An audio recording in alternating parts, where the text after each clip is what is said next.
Oh, dude. It's some crazy shit. You're really scared of that. I was scared. The only time I was scared was in that Viper, that Cowboy Viper. The other stuff, like F-150, Outlaw has like 2,000 horsepower. I wasn't that, I mean, it launched hard, but I wasn't that scared. That Cowboy Viper scared. Zach, my boy Zach,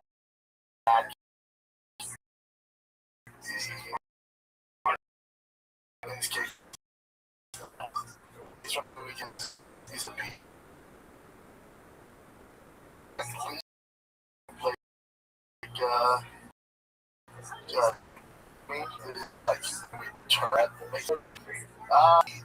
Well, you don't even like speak like the engine under it. You like have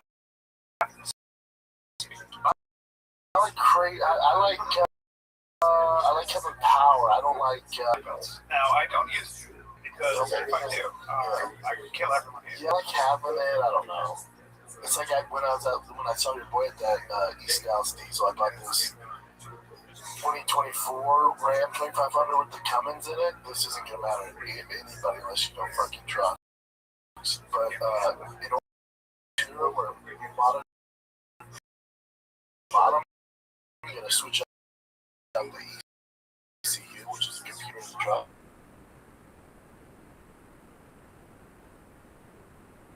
I did. Knows that the cars it's all about speed, performance, right? Really, some of them are the same horsepower, old school GMC. We're all just car guys. Like all the car guys we're all the same. Just like wild shit. Everyone avoids their warranty a day after they get their car. Yeah. Like no one. I don't know why this reminds me of that. Like just like some people like my first year at Mad TV.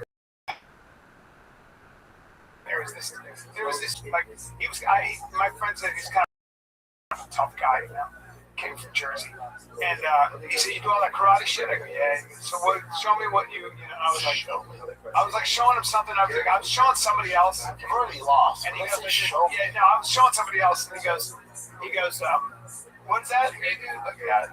And I go, "You're coming. Like if you step here," and he goes like this. He went. He went in my eye. Yeah, shut up. Like that. He goes, "What happened?" Like, wait, what's up to do? I don't know. I just like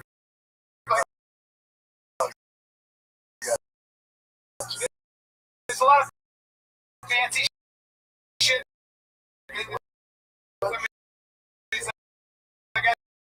Shut up, man. I'm getting sidetracked by Ryan's story about this. Ryan, you guys don't want.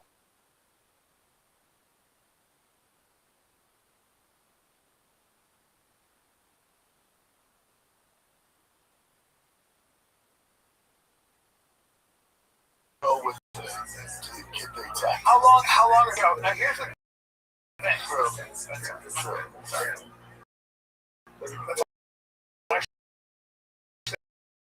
How do you start? You get the show. Well, we got.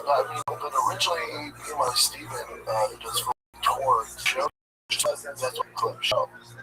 And then 2 weekend because they want original content like cake and make this TV show. All right, can't just be burnouts. Dialogue here. Love it. And what's the gist of the show? Like, people love that shit. In Texas, there's a bunch of stuff. But people shot in LA. I think 3 episodes in LA. When you add a car, the warranty's coming, right? Right away. And and there's a whole. But I mean, when you're swapping engines or doing like there with like over 1,000 horsepower, you're gonna have some issues like Apple cars. But if you have the right mods to your truck or car, it actually extends the life of it. If you don't go crazy. I mean, car manufacturers make more money, and like the servicing because they tell them all the money, the majority of the money comes. all the check engine lights and the oil change, all around. Like they could build those things fucking bulletproof. They don't want it. They want the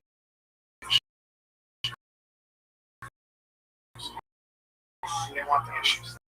and then you see your warranty doesn't cover it. Warranties are kind of bullshit. You know, your lights out or something like that, like the expensive shit.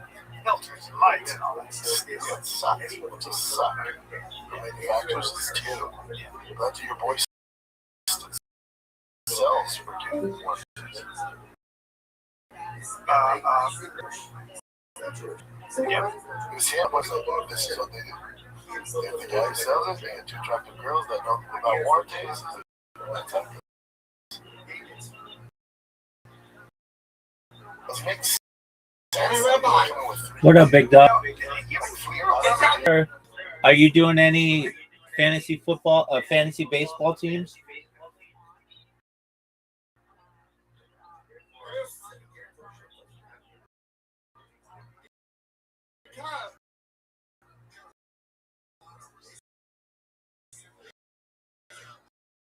No, you know, baseball.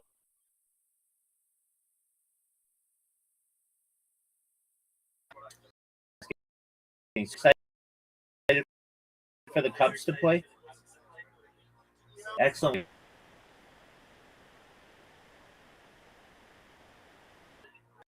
Well, very well.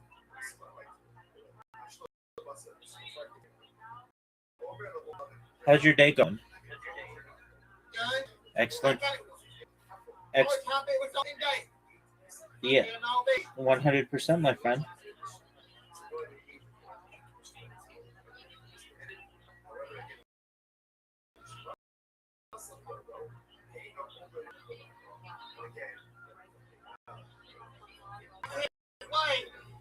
Excellent.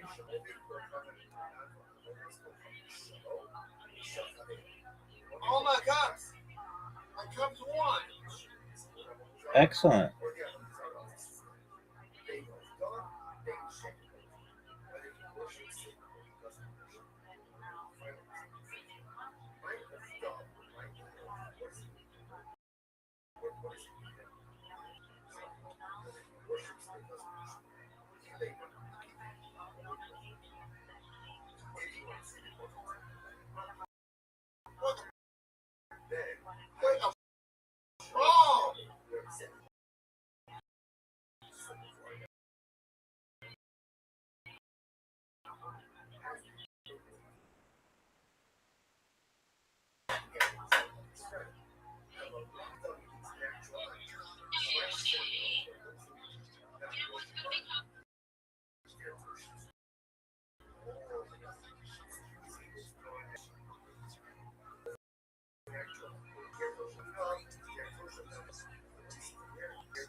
used to hire a chef, and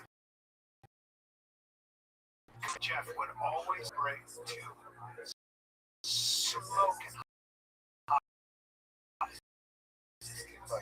smoke. They were just in the kitchen. My wife was like, "What is going on?" Hey.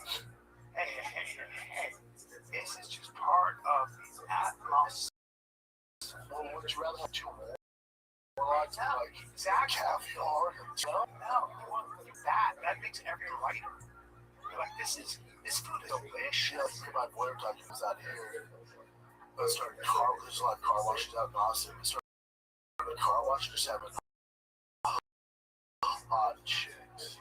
But that's what it's supposed to be. That Of course you can go. Would you rather go to a place where there's attractive? Yes, Of course. I go out of my way for that. Exactly. I'm like, I'm gonna go face. Yeah. Maybe she's in a bikini.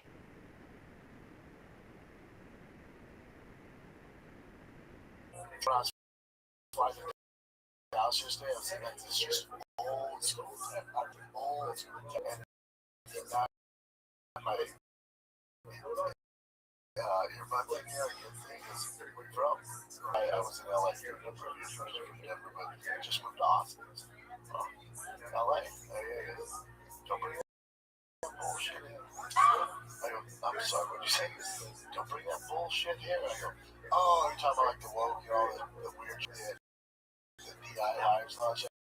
That's why I feel like you have to bring that up with me.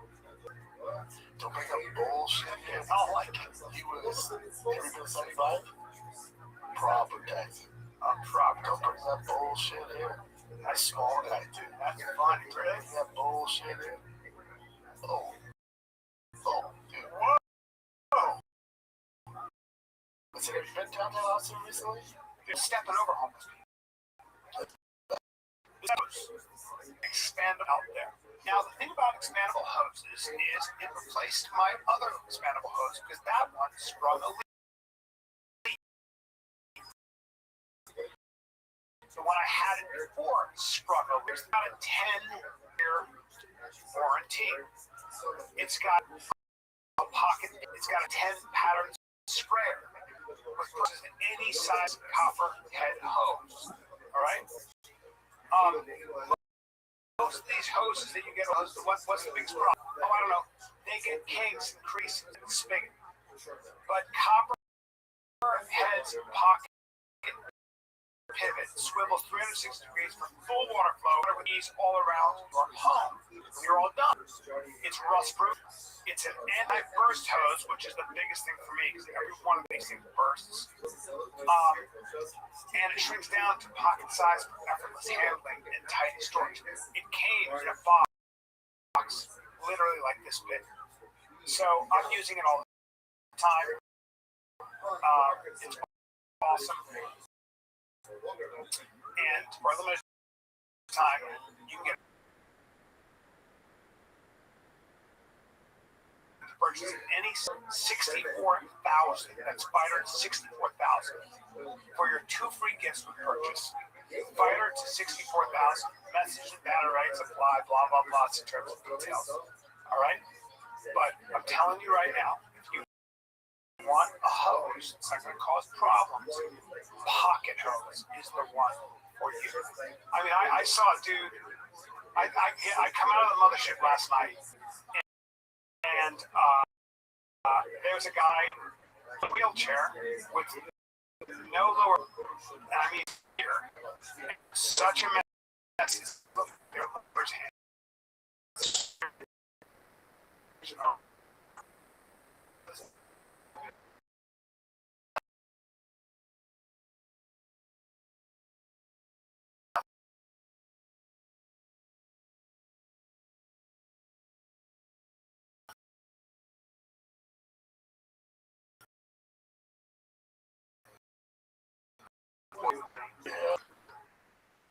Figure out how. Or you just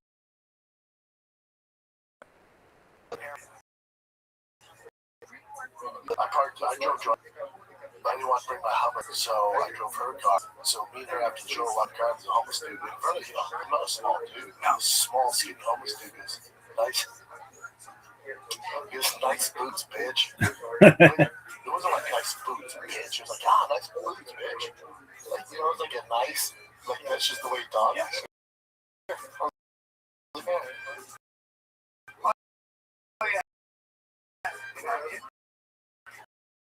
I saw.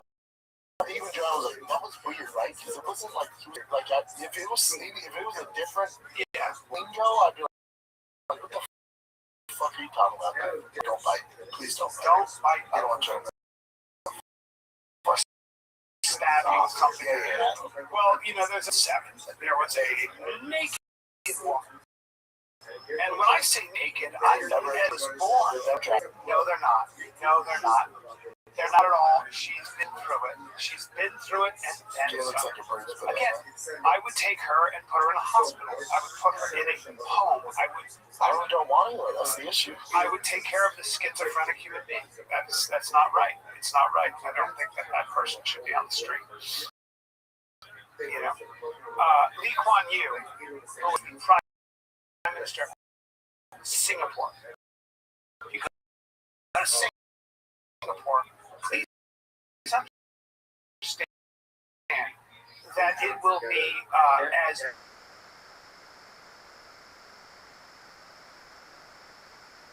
Singapore. He modernized that country in a generation. I mean, he was unbelievable and brilliant man. Go and listen to that guy speak. He was at the same and homeboy literally said, he goes, here's the problem. We are in the Golden Triangle. We are where they grow all the heroin, where they grow all the drugs. So here's what we're going to do, everybody. If I catch anybody bringing drugs into this country, you hang. No jury. Just judge. You hang.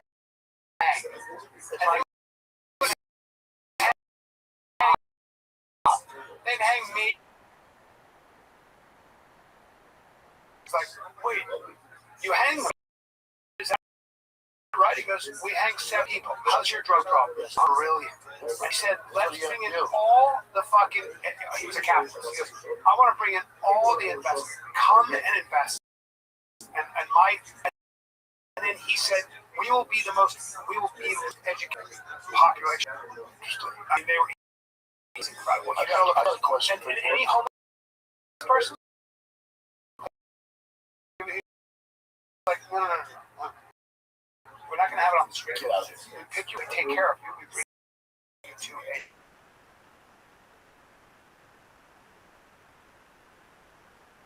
table. Really? You don't work anywhere? No, I didn't go in like 25, 30 years. When I moved to Texas, I went. How was it?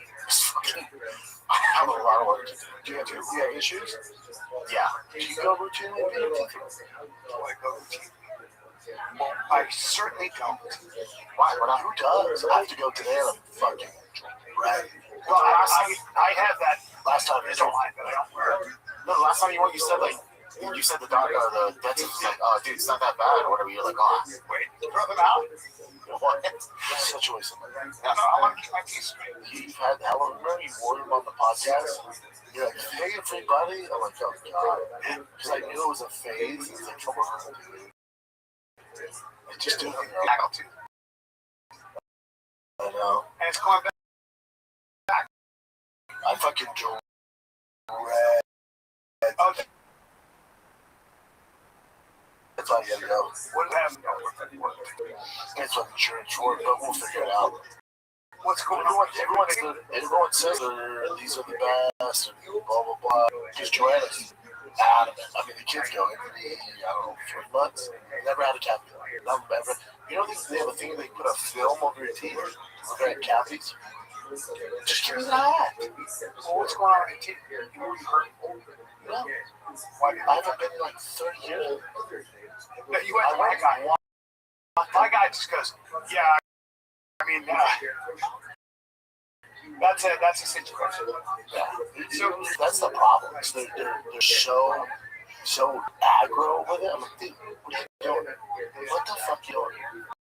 But apparently, this place, they worked with Tiger, they worked with Joanna, it's supposed to be the best. But now, with sensitive mouth, it's just so fucking rough, man.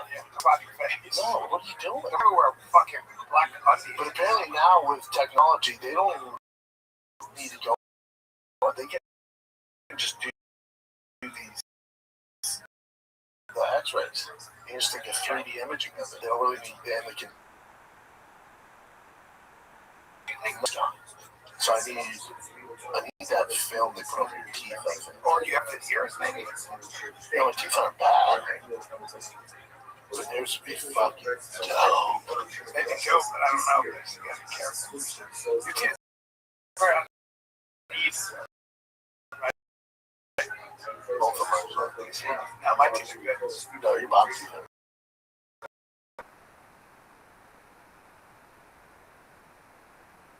Easy eyes, get that hole up there.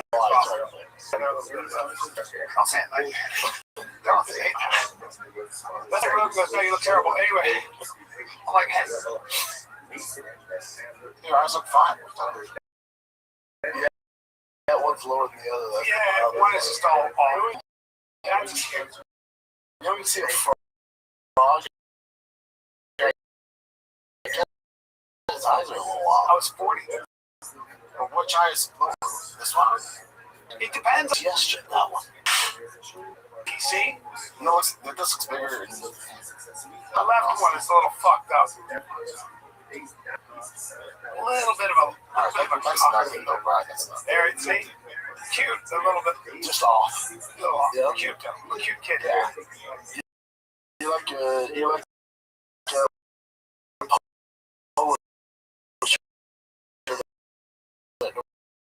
or some track where it's like it's polo. Yeah. That horse is 3 legs. It's a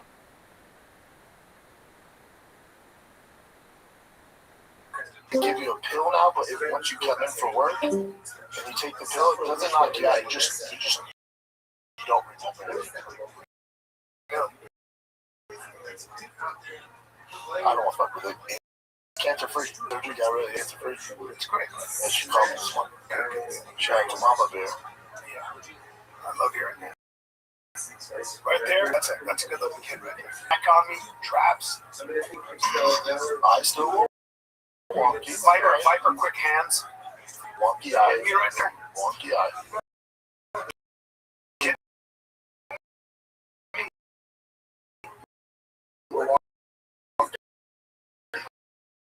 Wonky. Cutie Little wonky eye.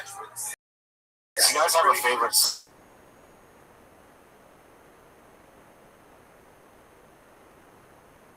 I like how Yeah.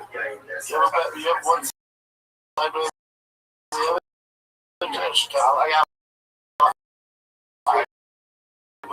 I personally like one side better. Really? Which one? We're gonna have to go Do out. you think I prefer this or this? You look exactly the same. If I look this, I've never.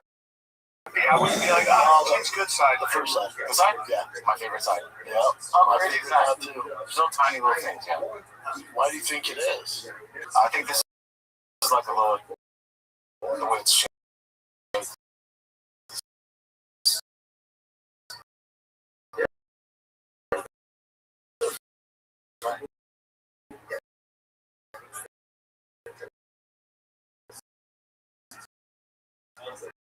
It's very, very, very good. But yeah, you still get the same. I'm sure. Shut up about the life. You know what? My master. I'm like,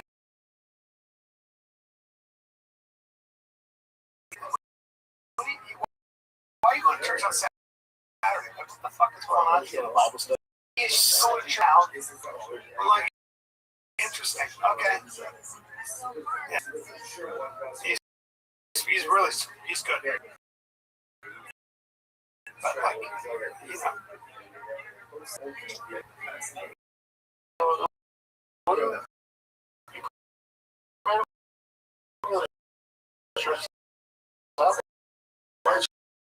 What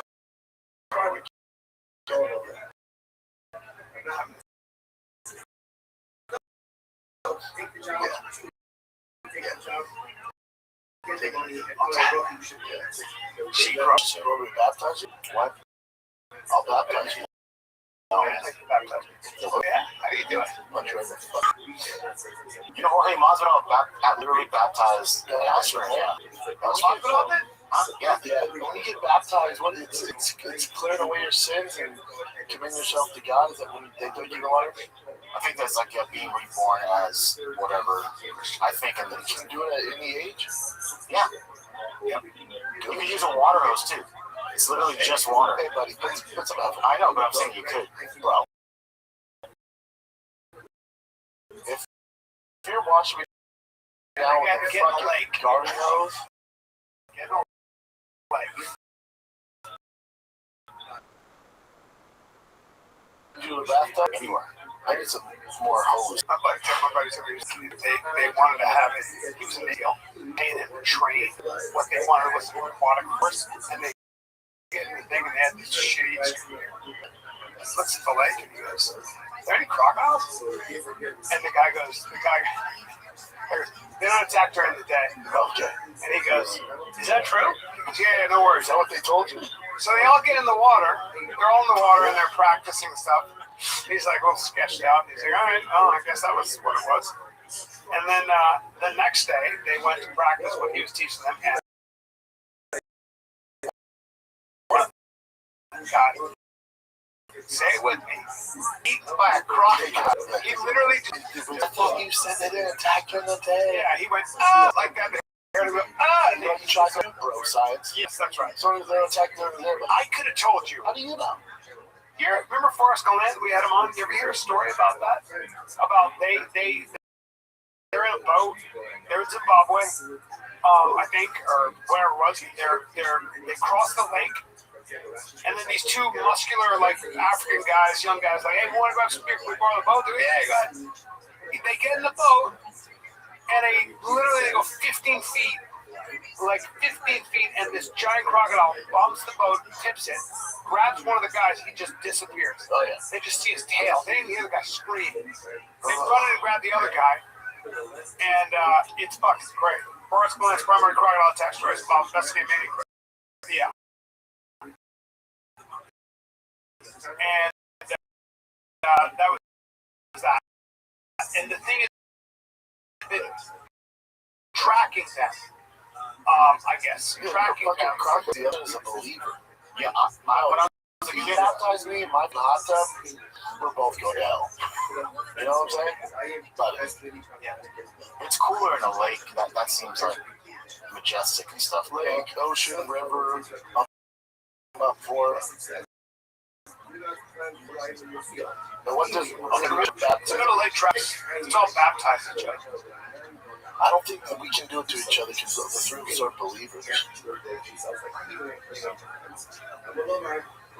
Yeah, it's going to symbolize purification, repentance, and rebirth. Wow. So you can do it at any age. Yep. Dude, you're connected to or just having baptized you.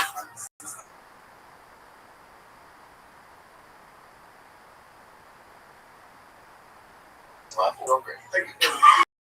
Are you did you go to church?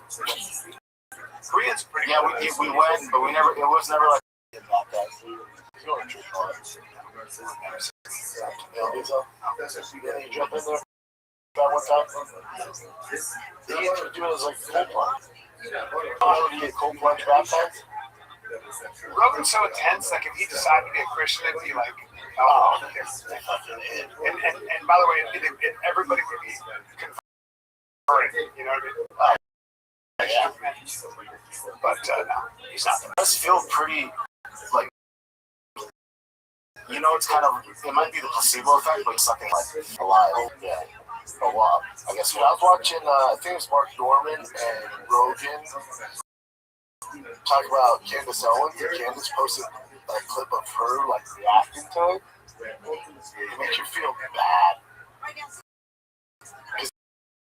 you know, they're kind of talking shit about Candace, and she's just sitting there and you tell Bob. You feel like, I like Candace. She says some pretty crazy stuff. Yeah, of course. But really, so does everyone. She said really not quite sure what she's doing, but she said freaking fucking money. So what? Still sensitive. So it's Candace Owens reacted to it. Yeah. So, I believe 100% wolves. And I don't know how they do it, but the quality is as good as it gets at the right price. I have 3 articles in Quince.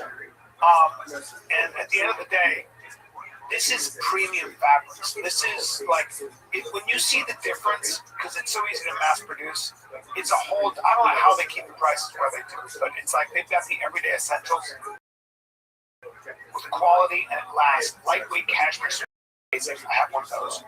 Short sleeve Mongolian don't have one of those. Linen bottoms and shorts don't have those. Tees and 100% Pima cotton European jersey doesn't have those. They've got all this really cool stuff. They work directly with top factories that cuts out the middleman. That's why you get it for a lot better. You're not paying for brand markers or fancy retail stores. You're just paying for the quality. Cashmere is 100% Mongolian. Same stuff luxury brands use. That Pima cotton is a long staple, which means it stays soft and doesn't pill. You know what I mean by pill? You get those little balls. It doesn't happen with this. Okay? Their clothing is rated 4.5 stars out of 5 stars by thousands of people wearing it every day, and they only partner with factories that meet rigorous standards for craftsmanship and ethical production. Okay? So, go to Quince.com, Quince, and 365-day returns, which is crazy. That's a full build your wardrobe of it, and you will, right? It's available in Canada too. Don't keep settling for don't last, but QUINCE.com/fighter for free shipping and 365-day returns. .com/fighter. Can you imagine doing this, like doing a video where people are talking about you and you're reacting? Can you do it? She's every time. Well, she's on reality. Yes. So she's a star for a little bit. She's also in some weird CIA documents or CIA films. Is that right? Yeah. You ever seen those films? No. You can find those films. There's some weird, like, internal films that they made that she was a part of. She looks like if a pageant lady, a pageant girl was grown up. 100%. Yeah, look at that. Yeah, well, I mean, she essentially was a pageant lady. Oh, really? Right? Wasn't she in, like, Miss USA or what? I don't know. Maybe. Wasn't she Got that kind of face. Pretty man. Yeah. That is what we really want. Okay, so Jamie, in front of it. That we presented to congressional officials. 1 being cyber, 2 being hackers, 3 being physical threat, 4th one is solar EMP, and the 5th one is man-made EMP. So the concern that we have is that we put out this critical information, and when we go over this risk analysis, they hear what we're saying, but they don't want to take action. Well, there are 18 critical infrastructures. She's doing a CIA informational video. Perhaps, or even so, you're doing an acting gig for the CIA. Who called you for that? Yeah. You ever get one of those calls? No. I never got one of those calls. My agent never hit me with that one. There's a lot of people who think that she was Charlie Kirsten, but there's a lot of people think I have Amber's. Again, he's just common sense. I love that he addressed particularly the CIA document because the documentary because they came out and they were suddenly trying to gas us. Well, the CIA produced the documentary. Okay, yes, but the head of the CIA is in it. I mean, you gotta get approval from the CIA to be in a CIA documentary. That doesn't just happen casually. Like he says, are you getting that phone call from your agent? And no, she's not acting. She's specifically right to her mother's business model. EMPs. So she's not acting. She's involved. And so people, of course, online were assuming the issue researchers, Mark Levin, tweeted this AI production, if not what total disgrace that this Eitan Fishburger said, Joe Rogan, as Erica hasn't been through enough already. How about just acknowledge technology that have the power to transform reality. Just you're losing this repeat and try to tell us that up is down and down is up, and everything is how Erica, everybody makes sense that it's not normal for somebody to lie. It's not normal for an organization to be angry. Every single session and said, "This is what Charlie was going through." How would that hurt Erica? Somebody explain that would hurt Erica. To determine what was going on in his life in the last week, especially when people are lying. None of this would be weird. And Josh Hammer came out and was like, "Dang, we were, he was pretty fired up before. I feel so bad because our last conversation." You know, honestly, that would happen. Hamptons, it happened. You get into arguments with people. If I got into an argument with somebody and the police asked me, I wouldn't be up there like, we never had any issues at all. We never even had one miscommunicate. No, that is, he just loves me every second of nothing was weird. I would be like, oh my god. So she's our husband get killed. Apparently, Eric Kirk has something to do with it. Okay. Like, no, I'm not. No thanks. Moving on. On that, I don't. She didn't even, think about it. She didn't really react to what Rogan and Mark were saying about it. Not really. She just kept it moving. It is what it is. Yeah, but you can see how when she's listening, she's that kind of stuff aside. Yeah, it's yeah. It is what it is.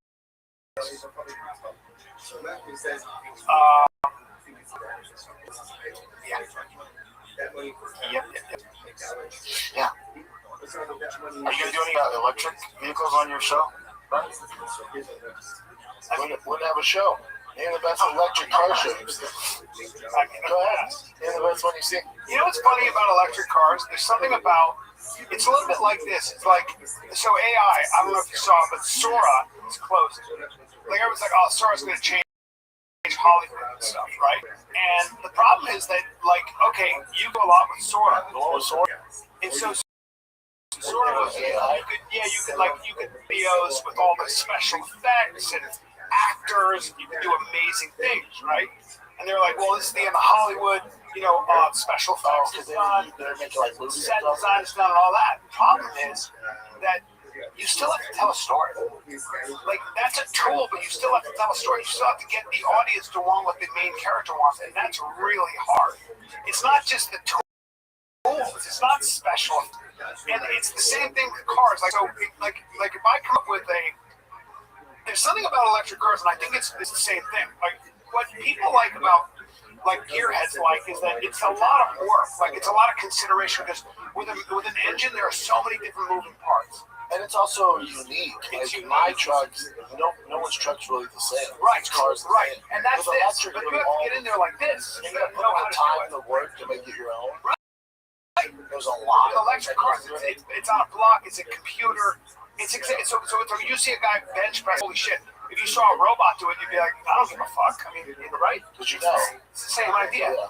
And I really think that with AI, it's going to have a lot of stuff, but you're never going to get rid of people that want to do this. No. That subculture of like getting my hands dirty and making a difference when I got to get into that engine, add something. And for the most part, Americans smoke. Like, there's a reason why Ford shut down their electric plant. There's a reason Dodge switched their whole agenda. There's a reason Porsche shut down their electric shit. Because the majority of people are like, that's not what we want. So we'll tell you when we want our lives. Right now, we're okay.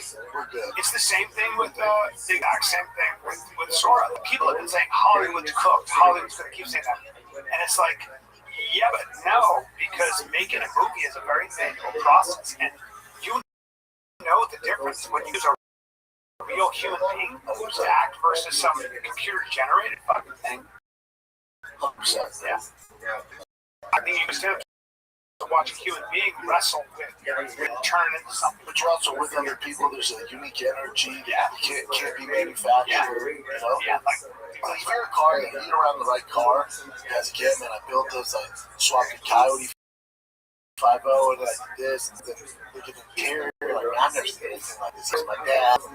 Whole story. Ain't nobody resto modding a fucking Tesla 20 years from now. There's nothing to do. There's nothing. No, it's not. It's like new. If you like if you go look at houses, you see a new build, they're all exactly, there's no soul, there's no character. They're all exactly the same. Wherever you're at in the country, they're all exactly the same. There's no uniqueness to them. We don't want that. Like that's like when you go to Europe because like they make things individually. Man. The reason you love Ferrari is because Ferrari is very hard to make. Like handcrafted. It's handcrafted. It's the same thing. Like, but again, there's people that want that. We're like, not a car person. That's what. Like, I want it easy. I don't care if it's all white and you know. And but if you like really good food, like really good.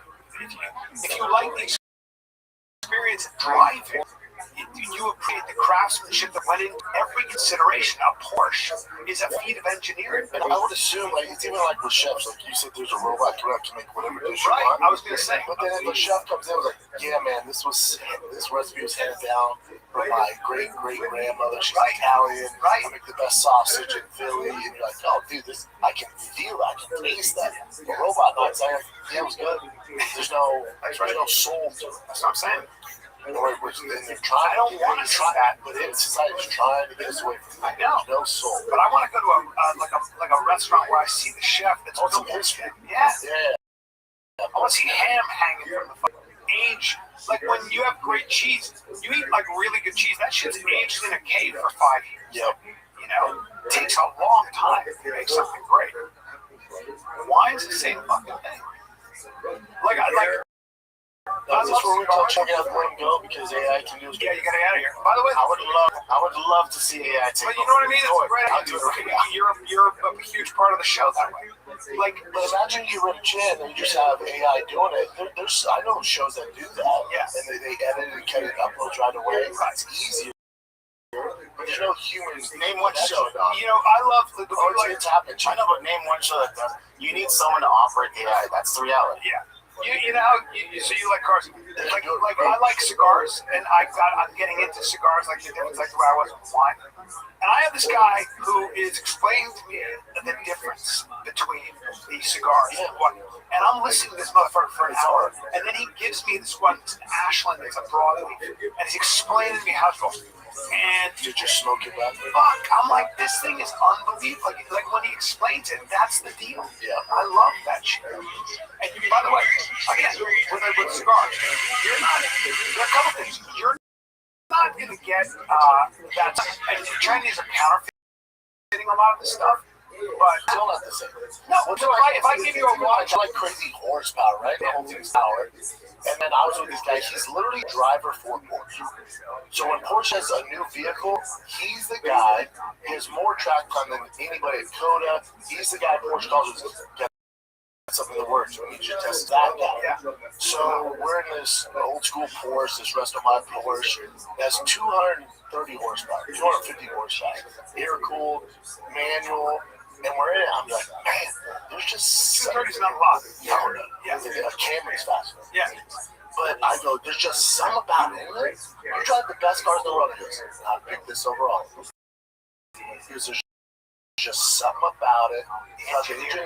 Yeah, it's not the fastest. Feel. He's like, you get everything, the vibe of the car, you know? I'm not a car guy, but I drove Targa. That would be worth buying. You know what? It was an old one. It's from the 80s. I will never forget. I love Targa. I loved it. Dude, I will never forget. We were doing Friends Kid. I was working for Fox. And, you know, Vinny Floyd was like the main guy at UFC tonight and all the UFC shows. You know, I've always been a big Porsche guy. And I was trying to buy my first Porsche. And I'm at Valet, whatever bullshit car I had. And then I was there with Ken, you know, love Ken.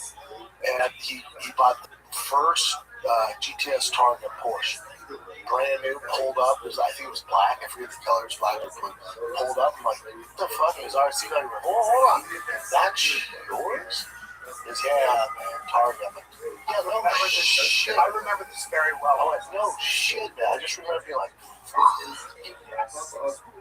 remember that. I remember him having that Porsche.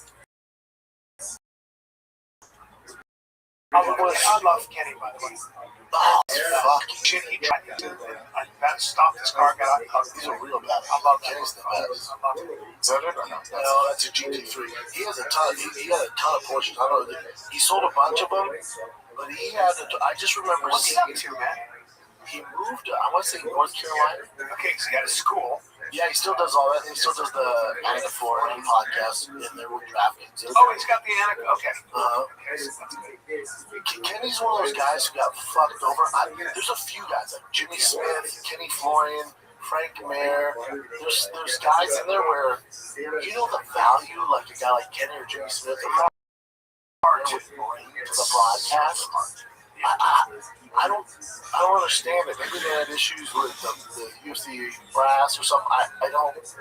I remember what happened. It was like he turned down a thing with the UFC because they wanted him to do something, but he didn't want to. Something where he didn't want to do it. It was like it was too difficult at the time for him, and then they just blackballed him after that one thing. Really? Meanwhile, you got a guy in North Carolina, and he's still doing his thing with Indiana. You got a guy in North Carolina, just one of the smartest minds in the game to ever do it. Fought for world titles, fought Jose Aldo. Yeah. I mean, you're talking about Like an intellectual who can fight. so. Remember when the UFC was trying to make a name for themselves, so we didn't look like fucking meatheads with CT. Who did they bring to Oprah? They brought Kenny Florian. If you remember. I agree. Super highly educated. Comes from a good family. Well, here's the thing, though, right? My understanding, this is what I've been told from many people in South Carolina. I guess I said no to being a coach on Tough Icing.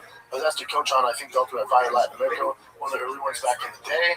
I was able to do travel and all that stuff. I was doing UFC. I was doing commentary work. I just had a lot of stuff going on at home, so I just wasn't really able to do it. It just didn't make sense because I said no. I kind of slowly started being removed from stuff.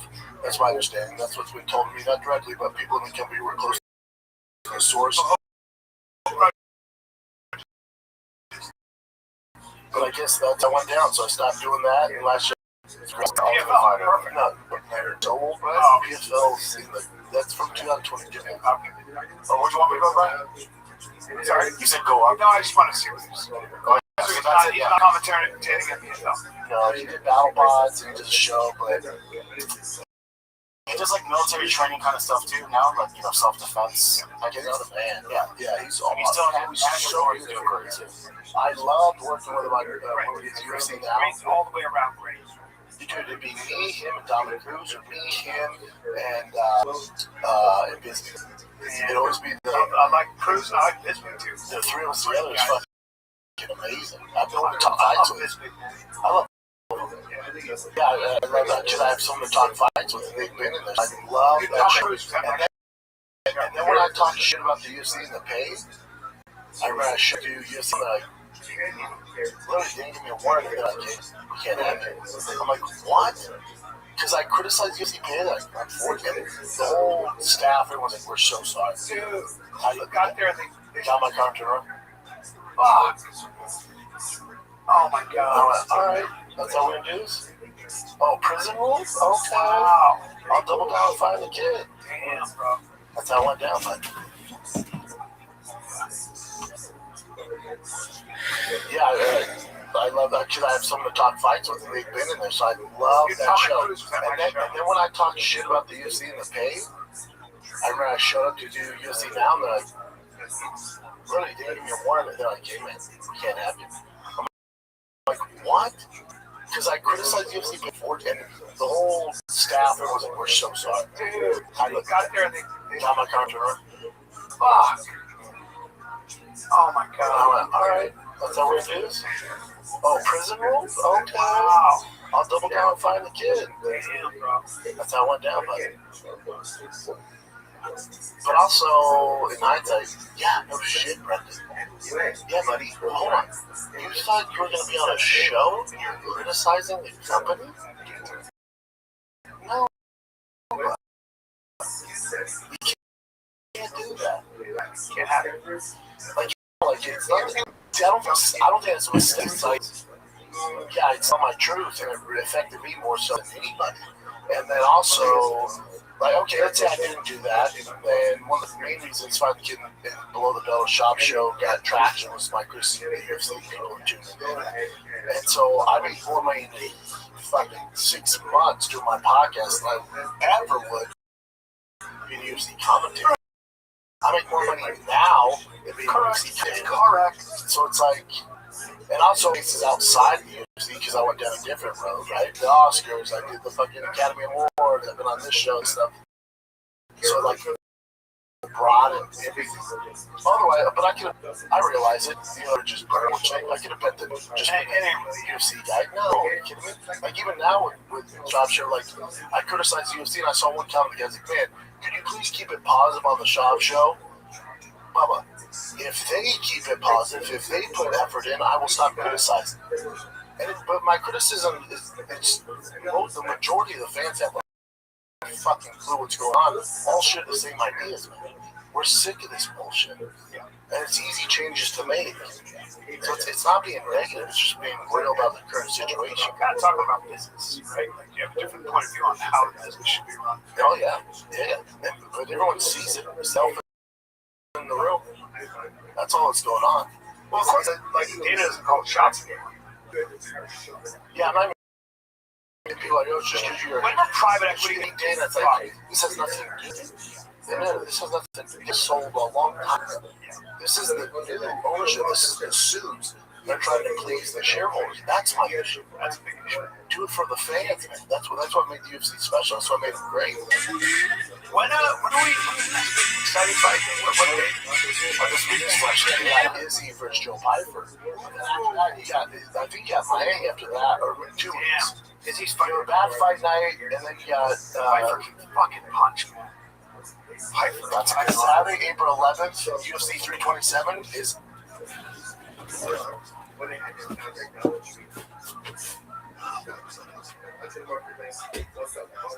Actual possible.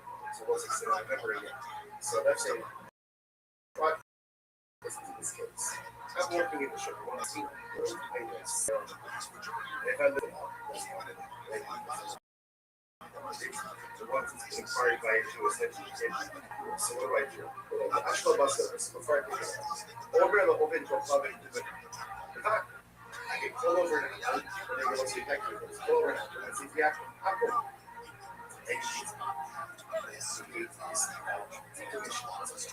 You launch a decommission. So go ahead and engage with the launch decommission. Committed. However, again, we should run some of those. Say you don't own the and again, at that point, in Chicago, only for problems in that models of Shalom, Nothing decommission is Abondizara or the Abondizara office. Day of dawn, day shine. Whether he worships it or he doesn't worship. Night of dawn, right? What is it mean? Whether he worships it. He labor, if you want to how you show up to you said before that it has to go deep if you like he's at his friend.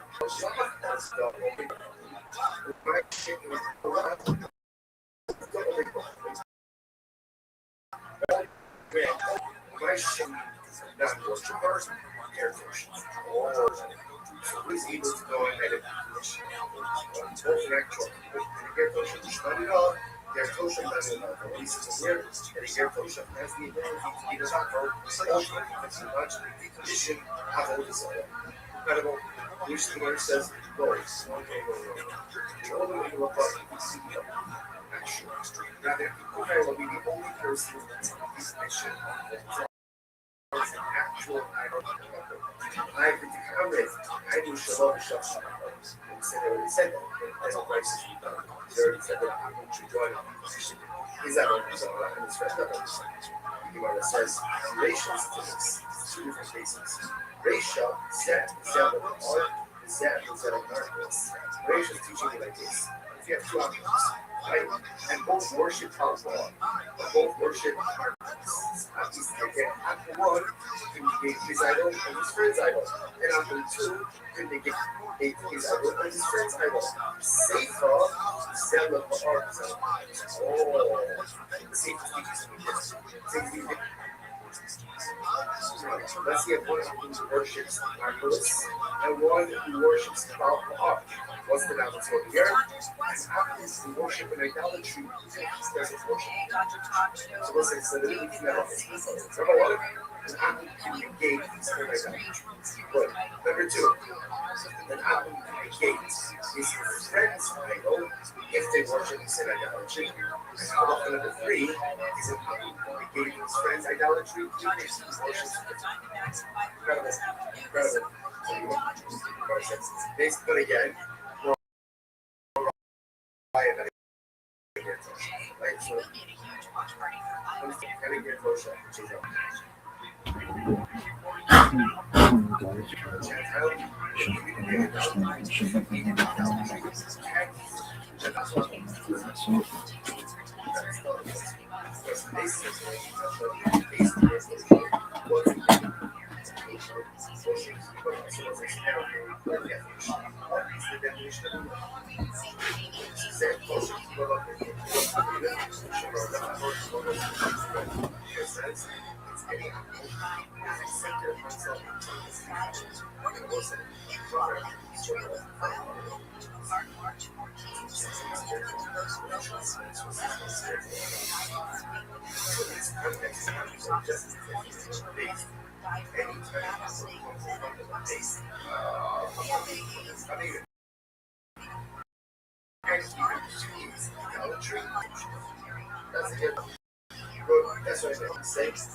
what I'm saying.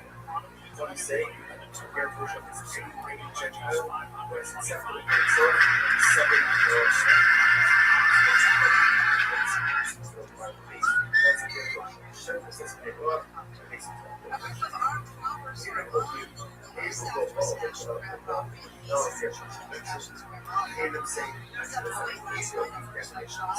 satisfy the what is it?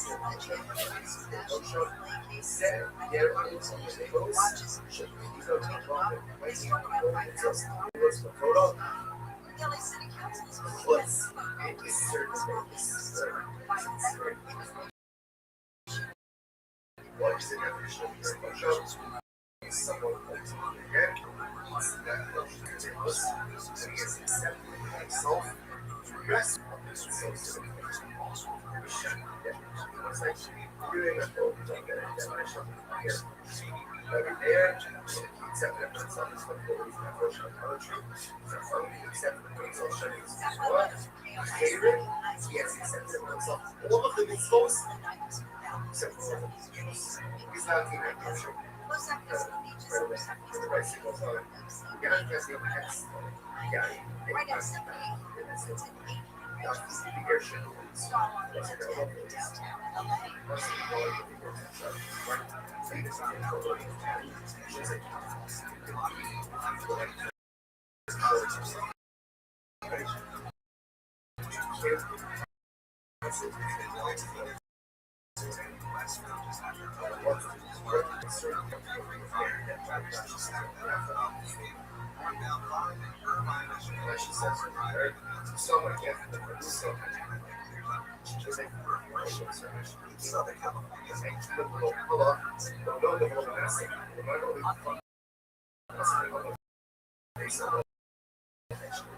Even though I know the craft, even when he put it up, soul food for sure. And for a longer than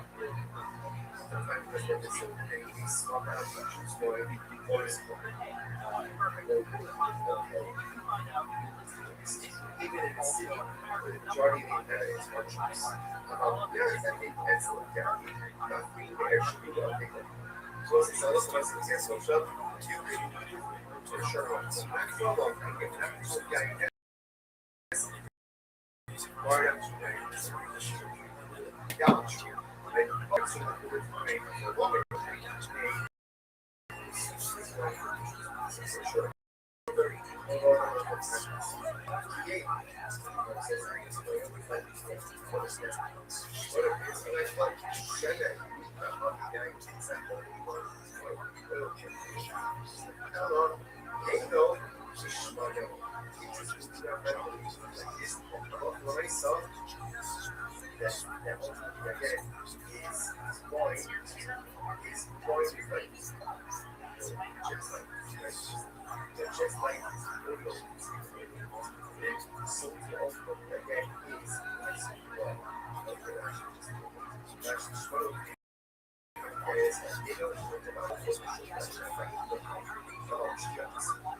It's an amazing card. Look at my fucking card. Look at this is my Miami. So that's for the light heavyweight title. You have Joshua Tutsir Tyra. That's a great fight. Curtis Blades, John Kidd. Van can box his ass off. Yep. Curtis Blades. This guy's really okay. It's awesome. So Yeah, he was at the beginning of the No, let me educate you on Hogan. So, amazing football player at Fresno State. Also, All-American. I think the first All-American at Fresno State. Real deal athlete. Yeah, real Now, he's on rank. He's like number 4 heavyweight in the world. It's a lot. But he did wrestle. All-American wrestler at Fresno State. All-American, I thought football player. No, he was. I think he was on the WAC when he was playing. Okay, right. He was also, I think, first team all WAC.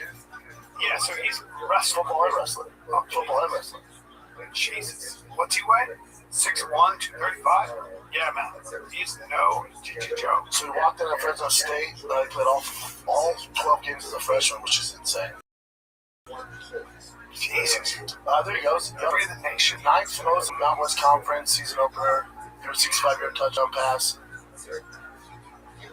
And then also that same year, he took 5th in the Big 12 championship. So you're talking about a high-level football player and wrestler, okay?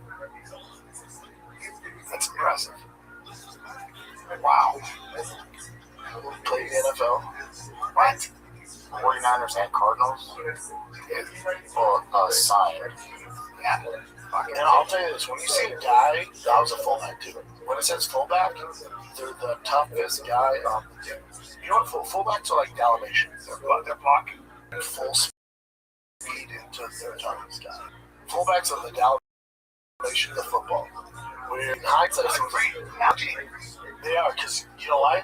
Dalmatians are too dumb to realize that there's a fire. Fullbacks are too dumb to realize that you're getting CT fan. You're literally sacking your body for the guy behind you. But at the time, I'm the toughest dude on the team. This is lit. Fullbacks, whenever you see a fullback, there's not many these days. The game's so fucking soft. There's not many these days. But if you see a true fullback, buddy, they're by far the toughest guy. Didn't the fullback line up behind the running back, or he's lying in front of the running back? So behind the quarterback. Yes. And so, like, ISO plays, so they go one-on-one with the You linebacker. send him when you want a battery. That's all you know, in the middle of times like land door. So if you need to get a yard, you need to get a yard. I remember Ron Dane played for the Giants. He was a tailback though. Well, he was, I think he was technically a fullback. No, he's an Alabama. Yeah, he went Heisman as a running back. Yeah. Yeah, with But then they made him a fullback. He was kind of like the disappearing man. No, he was always a tailback. What's his name? Ron Dane. He's an This podcast about insurance. You choose to play podcast today. Smart choice. Progressive loves to help people make.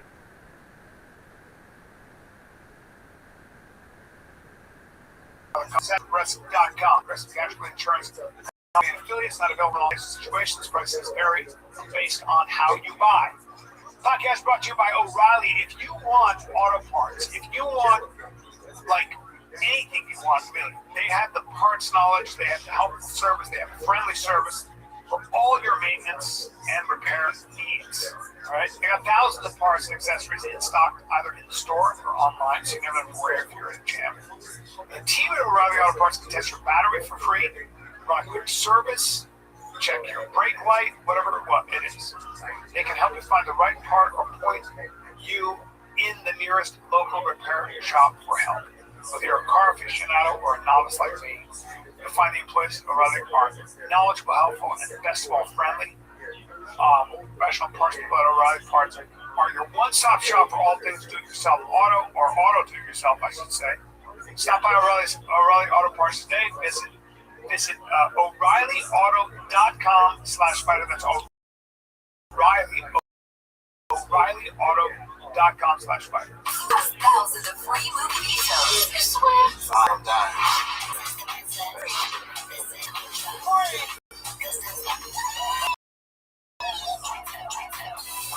Movies like Titanic, Dreamgirls, and Gladiator. And TV shows like Survivor, SpongeBob SquarePants, The Fairly Odd Parents, and Ghosts. Pluto TV is always free. Pluto TV. Stream now, pay never. Yeah, a better example of facts. Though they don't use it these days. Rondé could be more of a running back. He won a Heisman as a tailback. Yeah. Okay. Yeah. Wow. Played for my Broncos. Yeah. Didn't do much in pros though, did he? Interesting.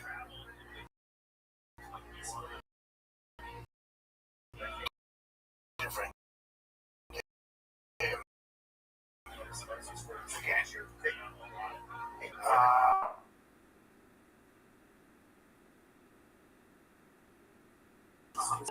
It's all passing, so there's no fullback. Why is it all Number passing? 44 for Better for ratings or just? It's just a softer game. Yeah, softer game. Oh, because you can't. Just softer game. So for Hokit to be a fullback, that wrestler, that motherfucker's first team all tough. I'm telling you. I'll bet on that guy. Yeah. Because I've been there. That's an interesting thing. Again, how's the strike there? Probably a little bit. It's not bad. He's a fucking problem, man. Real athlete. But it's Curtis Blades. It's Curtis Blades. Curtis Blades is so good. So big. Curtis Blades, by the way, is, I mean, I know you see him in person, but he's a large. He's 265. Yeah. Oh, yeah. And that is a Athletic, too. Oh, man. Yeah. Very tough. Like, that's a baptism of fire. That's all. Like Tiger go to the Cubs high school to get started tackle football in July on his coach. Yep. And Joe's like, yeah, I'm worried about the hits. I'm like, not this stage. Not this stage. It's just a different game. Like we can't do Oklahoma drills. There's none of that stuff. It's just a different. Dominic Reyes and Johnny Walker. That's interesting. That's fun, right? Yeah, Johnny Walker's interesting. That Paulo Costa fight's great. Patricio Pitbull, Aaron Pico, Kevin Swanson, Wow. Camrod, Rivervix, Kevin Holland, Randy still doing it. Oh, yeah. Still doing it. One of the most talented guys I've ever seen in the gym. God. Really? Freak. Really. Tatiana's fighting Kevin Gaslam, Vincent Luque at middleweight. Oh my God. Luque at middleweight. This whole card is fun. That's just the most stacked card they've done in the fucking hot. That's a great card. Here's my thing. There's no criticism. Oh, Brendan, you're so negative on MC. Oh, this is a fucking card. I have zero criticism. This is the best card they've put on all year. I'm in. This is what we deserve. Yes. Who's Tatsuro Taira? The Japanese kid, he's gangster. Is he? Yeah, he's so choppy. That Joshua Van kid he doesn't get tired and he's got great hands. He's awesome. He is a tough little fucking dude. Yuri Carlos Olberg.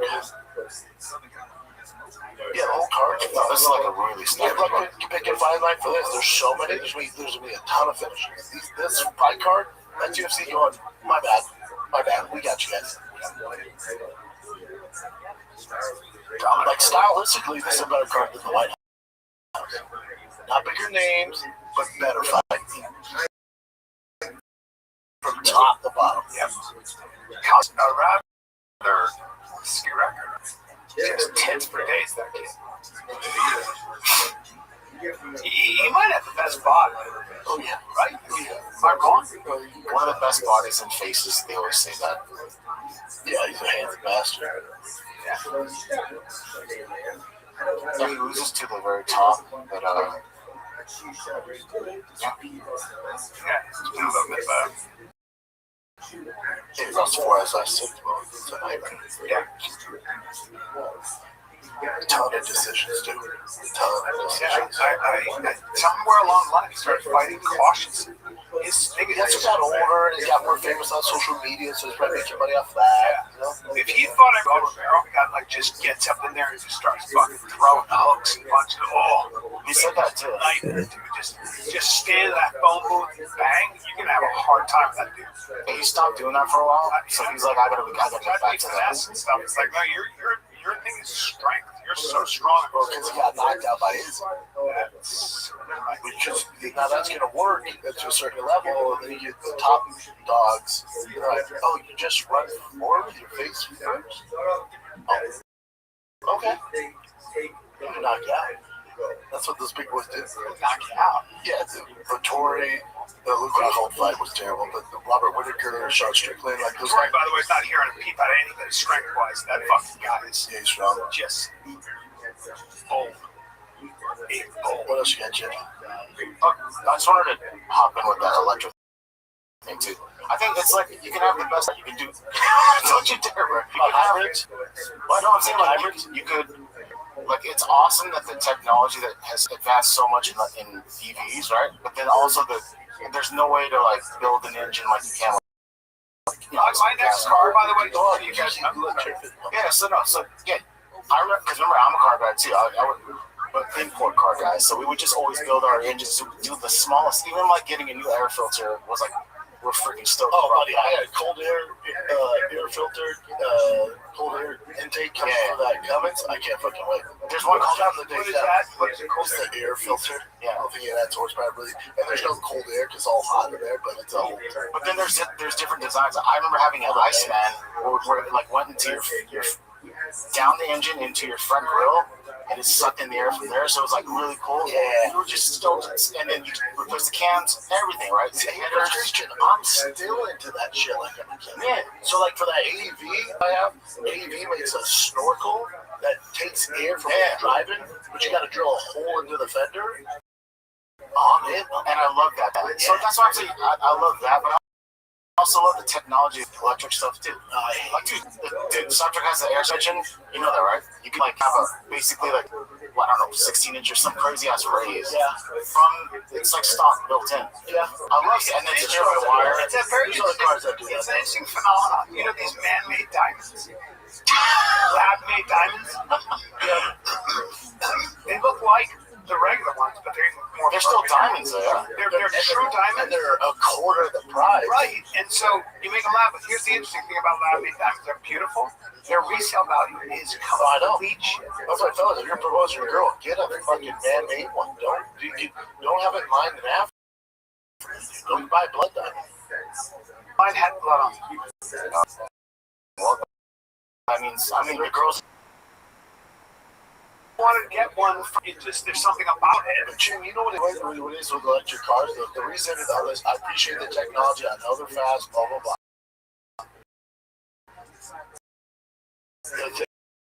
Especially coming from California, remember, Newsom's been banning all gas-powered sales. And so when you force America, it's in our DNA to rebel. So when you force Americans that you have to do, I was like, oh, check it out, yeah. I'm gonna fuck your mouth, dude. Oh, check, please. Oh, now I'm gonna drive up and fuck your mouth. My fucking 8 miles gallon truck. Sir, please. I'm about to fuck your mouth, you stupid asshole. Sir, please. I can't stand that guy. Sir, please. Oh, guess what you've heard? I'm gonna fuck your mouth. I'm gonna start fuck your mouth. Yeah. I'm not gonna drive electric. Matter of fact, I'm gonna shove my tongue down your mouth. No. Your mouth. Your engine drive all the way up. I'm gonna grab yours like this and fuck this bull. No, because all he was talking about was electric cars. Take it easy. He's such a cunt. Who is this now? Newsom. You know, they try to, or I think they are going to ban gas grills at Korean barbecue places too. Like, what the freak? They want electric grills only. They say all that shit. They try hard. Nick just landed in Vegas. Tough to beat the weather here. I go big, dude. No one's ever complained about the weather, but there's no. That weather's undefeated. I miss him. Here's an update on the Jack Reacher fame, Alan Richardson, the actor. So this is what shows before all that stuff happened where he was like fucking the guy. So this is Richardson's camera. We just saw him beat the shit out of him. Yeah. Richardson's camera. His name's Richardson. I'm pretty sure this is in Brentwood too. The stupid music, I don't know why it's there. You can't find a video without it. Here's the neighbor. Stands right in front of him and punches. He pushes. Why? You'll see in a second.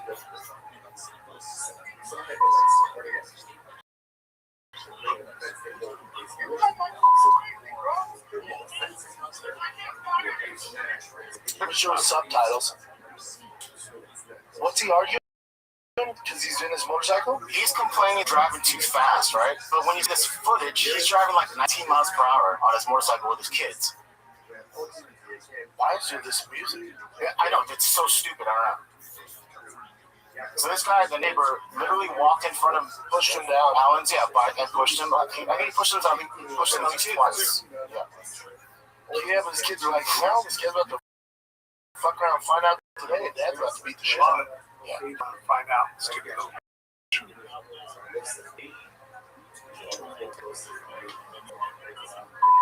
The guy comes back at him. Does he not know that's Jack Reacher?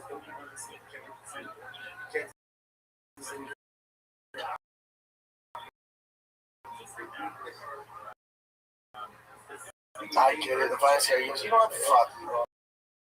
He's talking to the guy's kid in front of his kid. Okay, he's screaming out profanities. So now, Richardson's revving his engine.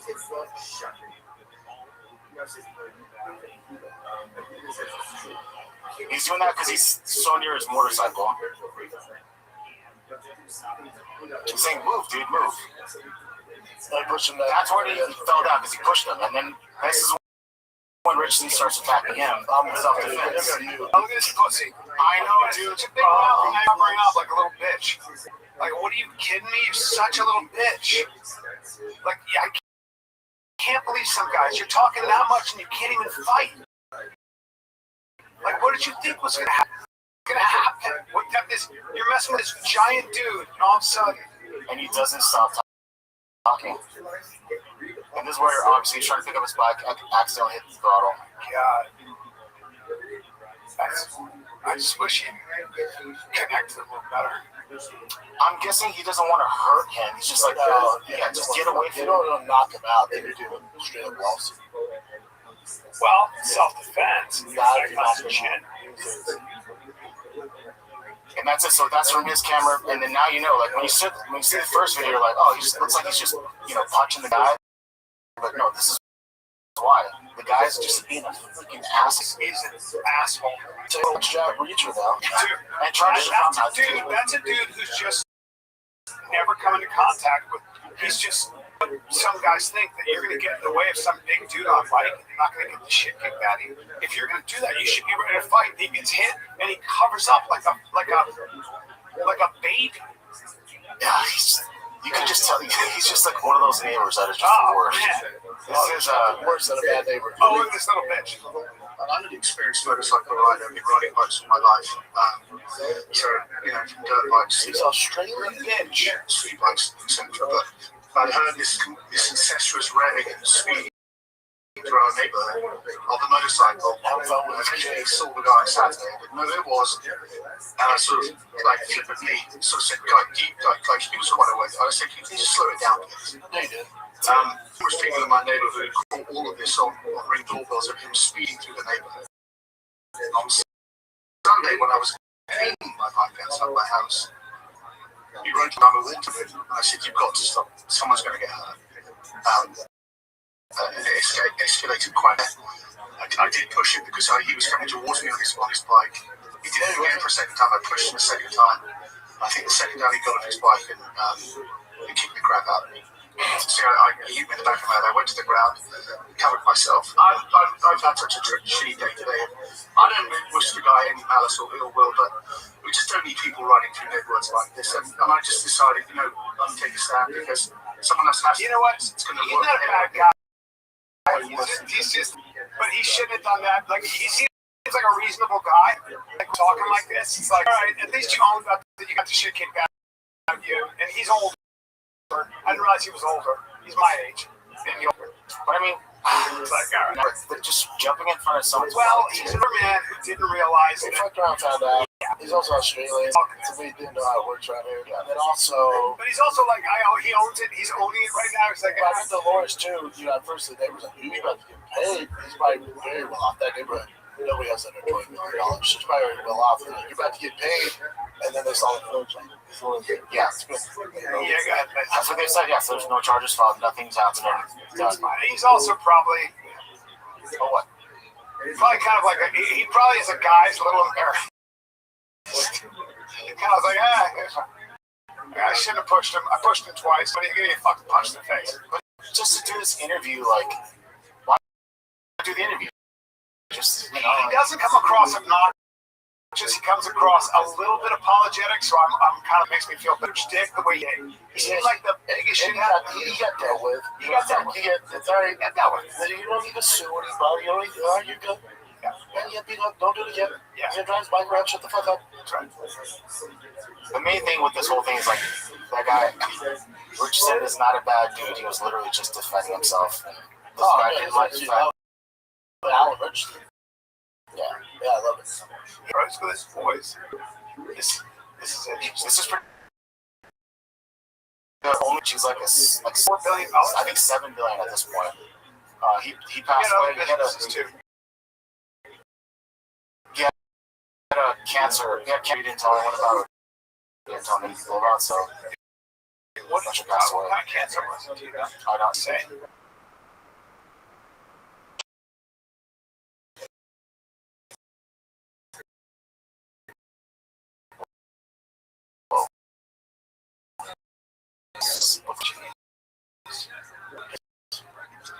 One Ukraine group in Chicago. I'm sending so much love and prayers that way. I'm glad you Because of that man, my life has completely changed. So I'm sending love and prayers all that way, and really do not take life for granted. You are not guaranteed another day, another minute. Like, Yes. Dude, I appreciate her message. I'm glad you put that out there. God bless her. it's like there's this girl who, like, there's some tragedy, I can't remember it. She was eating and she had her ass. I was just thinking about how awful the world is. Maria was like, God, I'm so glad you're there for us. Thank you so much. Wait, did Shia LaBeouf yell at a woman in a restaurant? He's been doing a bunch of that stuff. Yeah, he's a little crazy. Oh, what was that article?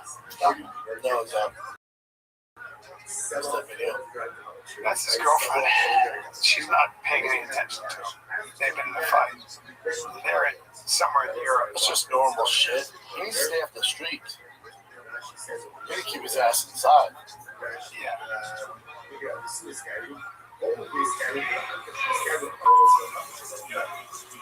What sucks is I know Shia LaBeouf, when we get my phone out, we get to He's going through a really crazy right now. You can see him in a bunch of different videos where he's just like, it's yelling out random shit to cops and to other people too. What happened? I love Shia. I know you. But you said that when you worked.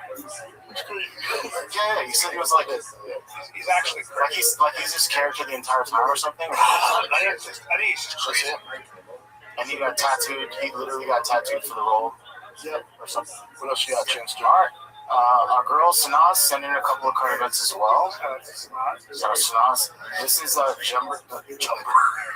Justin Timberlake's DWI arrest. Have you seen this? He goes, Trying to block Justin Timberlake.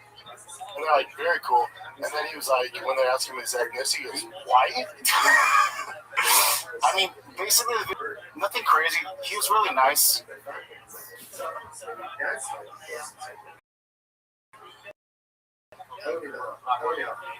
Is he in a 392 Durango or is that a BMW? Can't tell.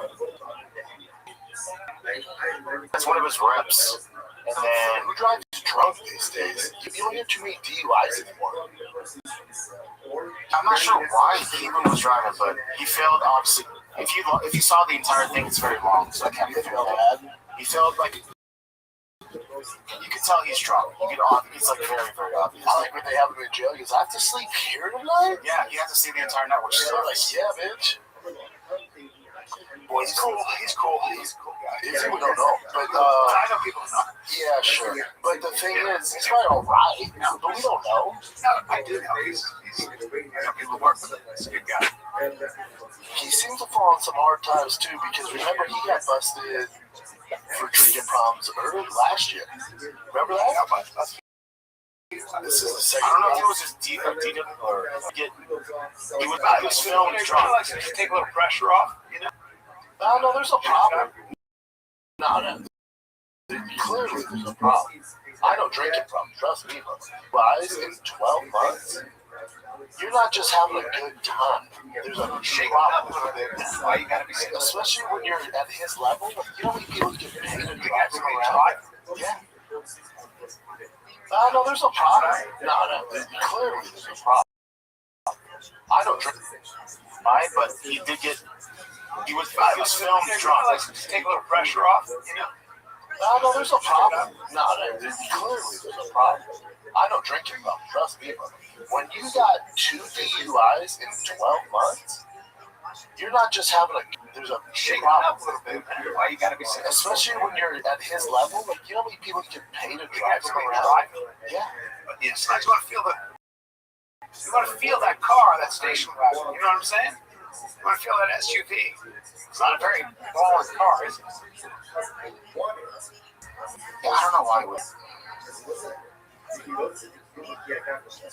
Oh, he fought to hide his video. But yeah, honestly, when you watch the whole video, it's nothing crazy. It's just like He's got no problem. Yeah, at his level, to have this many DUIs back to back. Does he have a lot of DUIs? I think it's just one. I know there was. He just got in trouble and then came and ready with that Massacre Guard. I just looked it up. I didn't see it. All right. Let me check one more thing. Doesn't matter. It might not be a DUI. They pulled him over. He had some drinking issue. No, he did. He had a drinking issue. You're backtrack shitty right now. No. He had an issue. They got a show in New York. He did. I'm telling you. Yeah. Positive. As soon as first one, he had another issue drinking. Has only one confirmed drunk driver. Why was he arrested in New York? 124 arrests. Outside, drifted outside the lane. Officer suspected intoxication. All right. Well, they get back to Originally charged with DWI, but then gave him a lesser charge for impaired driving. maybe a little drunk twice. You're right. You're right. Yeah, I'm telling you. And a guy in his statute to have this many issues. So if he's only been caught twice, Right. that means he's doing it. Caught. That means he's doing it. If he's caught once and he's doing it again and he's this huge So that's how celebrity, you have that's a problem. wild. That's how you have a problem. Yeah, you're making a good point. Yeah, I'm telling you, I know. Yeah, you know some shit about that. And it's all good, but there's something going on. There's something. Wait, I mean, this is crazy. It says a father's patience and love are on full display in this heartwarming moment.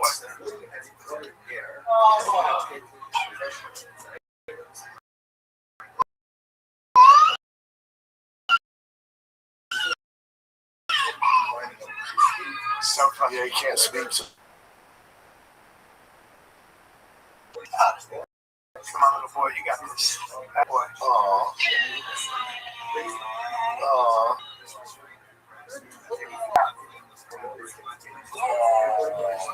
Oh, damn. Both arms? He's crushing it. He's crushing it. Crushing it. He's cutie, too.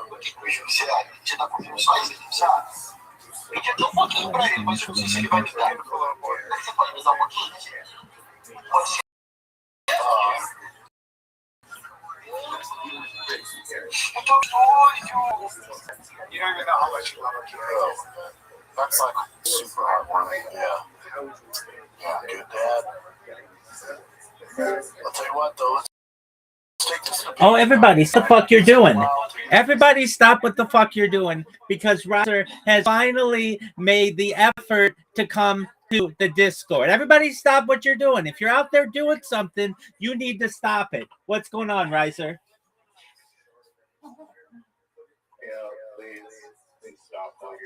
That's what I told everybody who's watching right now. If you're watching this in the year 2026 or the year 3026, you need to stop what you're doing, because Riser has finally bestowed his presence upon the Discord. How you living, pimp? Yeah, everyone please note that Riser's time is more important than your time, and whatever Riser is doing is more important than what you're doing. Just halt whatever. Everybody knows that already. Everybody knows that. What's good, son? Well, you're actually awake. I was gonna scream at you to like fix your light, but you're sleeping at 2 o'clock in the afternoon, but you're awake. Doug, you're the one who's pulling this bullshit. You're blaming me. Yeah. Okay, well, I don't know. I don't know if I agree with that. Okay, agree with whatever you want. How's life in your neck of the woods? Obviously. How's life in your neck of the woods, son? Doing dandy, sir. Dandy. Okay. My family visiting me from Ontario. How long are they in town for? Oh, like 3 weeks. Oh, wow. Long time. Shout out to Chris and Mama Riser. They're friends of the stream. Shout out to Chris and Mama Riser. They're friends of the stream.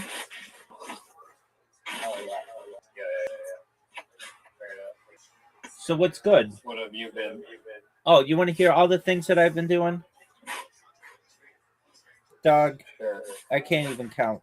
Okay, so you know how I go into different people's Twitter spaces and I'm like, hey, and I've got my pitch down and everybody knows it. Well, basically, that's gotten me enough followers. Oh. Are you licking the microphone? My mic, no, my mic is nothing.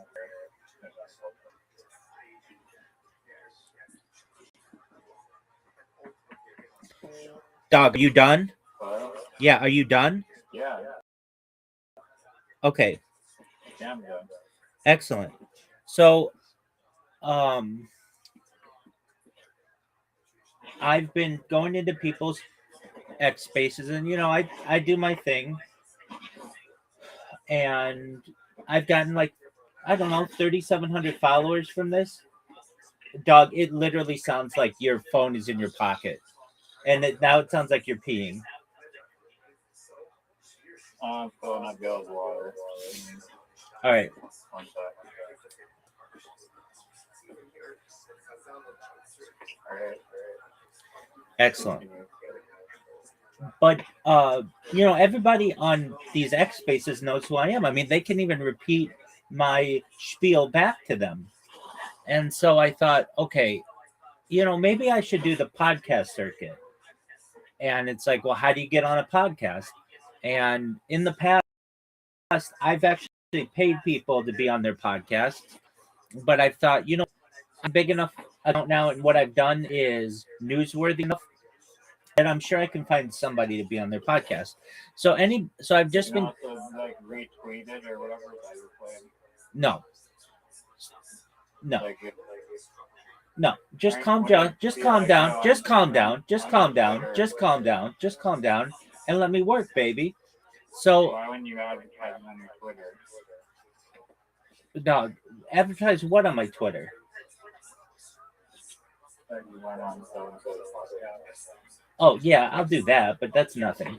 So I have been going to people who have podcasts and just underneath where they either say you want to be on my podcast or say, hi, I'm Rabbi Rothschild. I stream my life 24/7, 365 for world peace. I've been doing so for I have more data archived on the internet than any person in global history. If possible, I would like to be on your podcast. And I've got some people who have I think white from Australia, but like I just think if I do even one podcast a week for the next year, someone's going to hear about what I do and realize it's really important, and I'll go viral, and then all my dreams will come true. How does that sound? Why not just do your own podcast? Well, my own podcast doesn't have such a varied audience.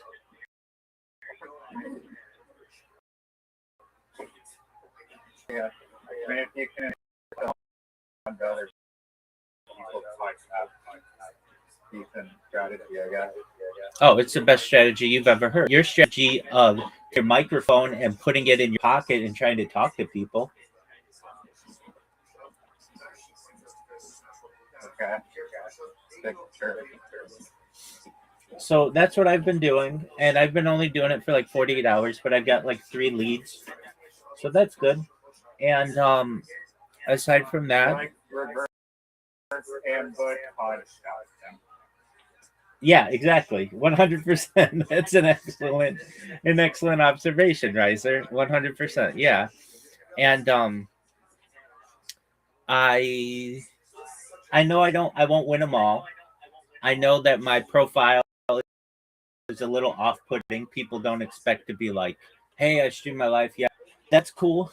I'm sure somebody out there will find what I'm doing to be interesting, and if and when they do, I'll be on their podcast, and then I just got to keep doing that, and just so long as I don't get my account banned, hopefully it doesn't happen, and I don't spam. I just like normally just post under people's different discussions.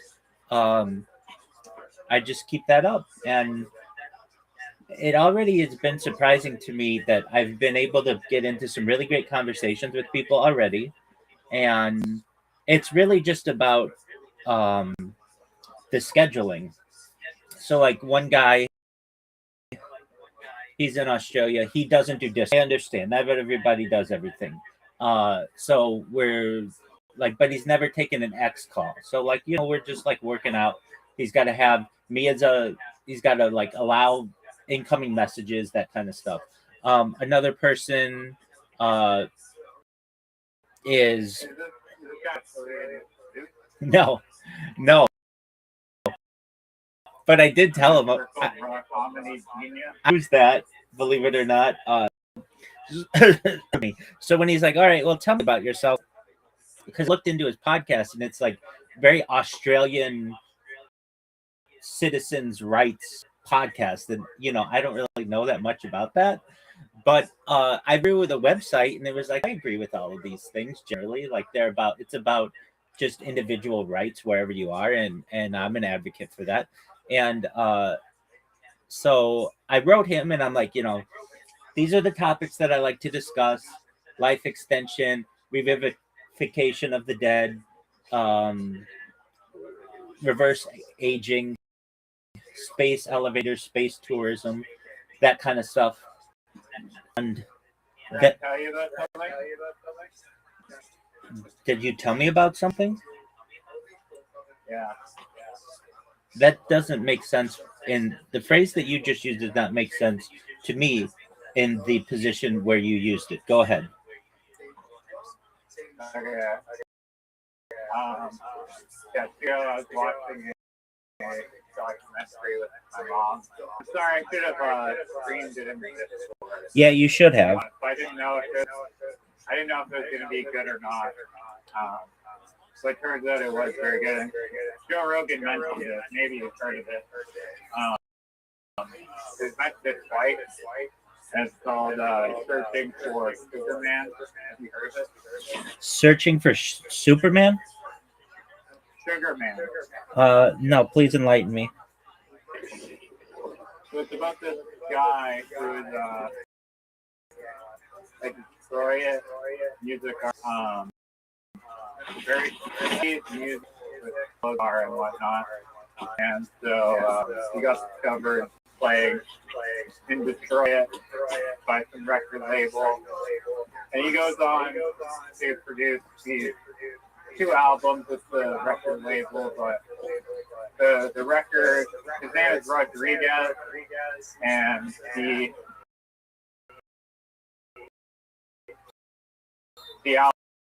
album just totally flops in America. You know, he's not. Or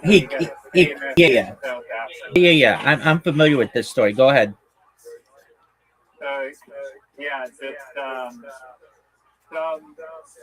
some person takes a copy of the album to South Africa, plays it for their group of friends, and for whatever reason, because of apartheid in Africa, and like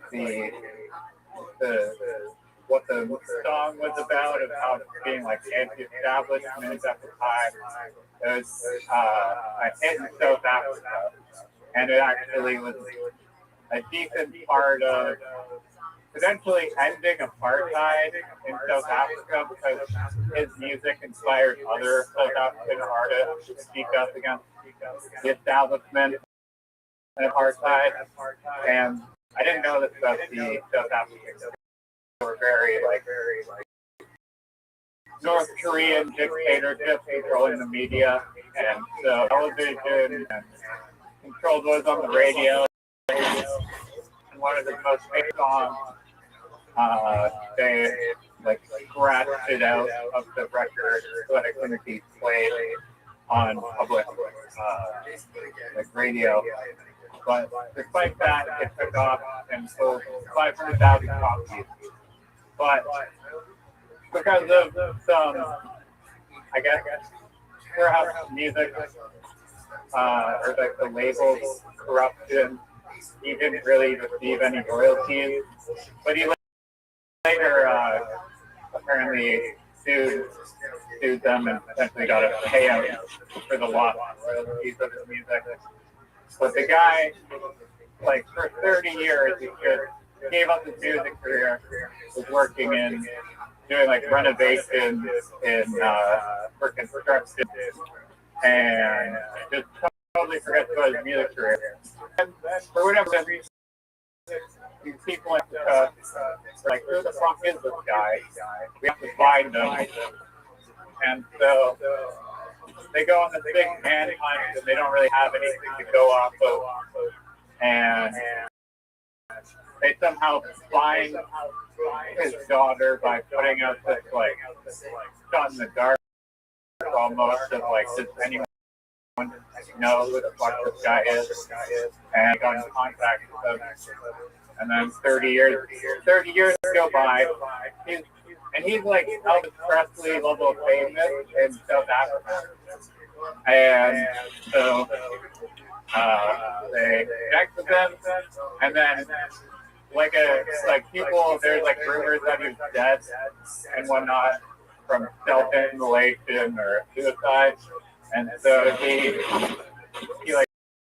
kind of rises from the dead and goes on to perform in South Africa, and people love the hell of his music. It's just a very cool manhunt story, and the reason I brought it up is because actually you doing the goddamn Australian podcast, you'll become the next Rodriguez, but about Australia. He's super famous and nothing really known about it. Oh, for sure, dog. No doubt.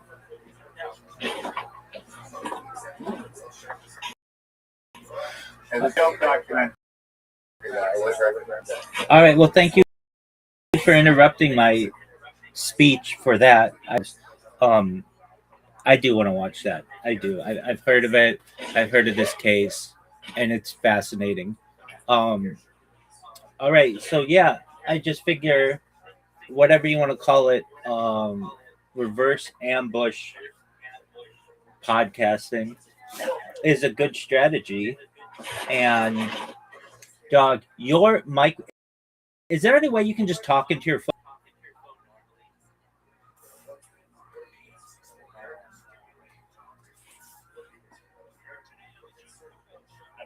I don't know. I can maybe try putting it in a different pocket. Oh, so it is in your pocket.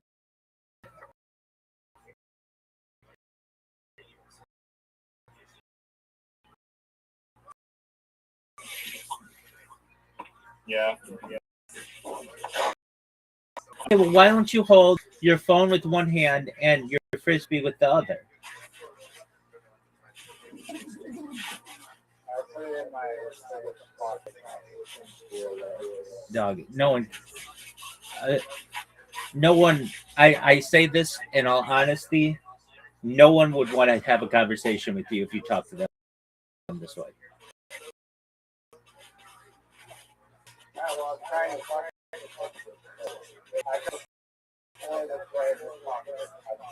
Dog.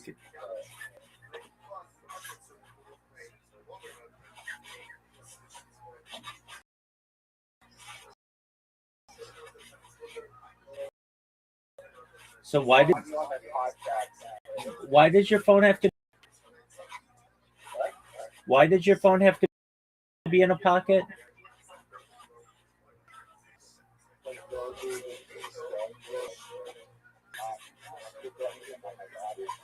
Doug, why don't you just hold it in your hand? It's in my house right now. Dog, I can't hear you. All I heard was it's in my pouch. One day you're going to listen to my streams and you're going to be like, oh, how did you put up with that?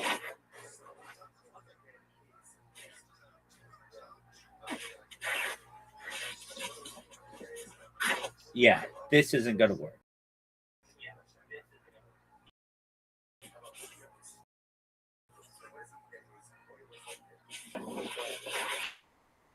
Hold the phone in your hand. I'm doing it now, right now. Okay, you're holding the phone? And it's not in a pocket. Okay, I mean, that could work. As I previously said, one day you're going to listen to my stream someday and you're going to be like, dude, how did you put up with that? And I would be like, because I am a very patient. Oh, dude, as patient you can be. This is ridiculous. Riser, just either hold your phone in your hand like you're on a. All right, I'll mute myself because I'm not talking. Okay, you got to do that because if not, it just sounds like you're literally in a pocket. All right, so I am doing reverse ambush podcasting, whatever you want to consider it. It needs a better name than that, and so we'll have to come up with one. I guess you would call it ambush guesting. That might be a term, and it's kind of the idea that it's quantity versus quality. Over the course of a day, I might send, I don't know, 15 messages to people, and all I need is a couple of them to accept. And then I start doing the podcast circuit. I know that when people have the opportunity, it'll be really enlightening. Oh, I'm about the guy in Australia. And you would ask, does connect this person? No. Those Zoots podcast, by the way, this guy's totally unrelated. Asked me, what do I do and what am I about? And I told him, the technology in which I'm interested and how long I've been streaming. Oh my word, you just unmuted yourself. Doug, it seriously sounds like I'm in a backpack.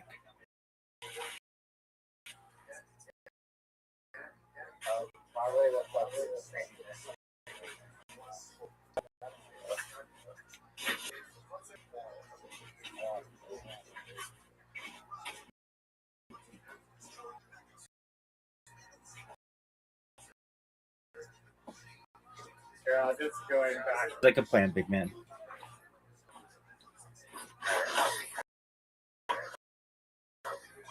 Enjoy your reverse ambush podcasting is the perfect name. No, it's just ambush guesting. Reverse ambush guesting sucks. No, it's not reverse. It's not reverse.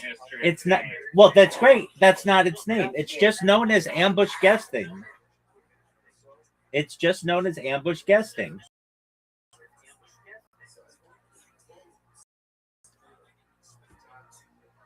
No one's gonna like that. Everyone's gonna like that name. Everyone's that name. Miss Aquarius, how are you? Hold on, Riser, stay here for a second. Miss Aquarius, do you hear how loud Riser is? Okay, Miss Aquarius, do you hear how loud Riser is? Riser, mute yourself.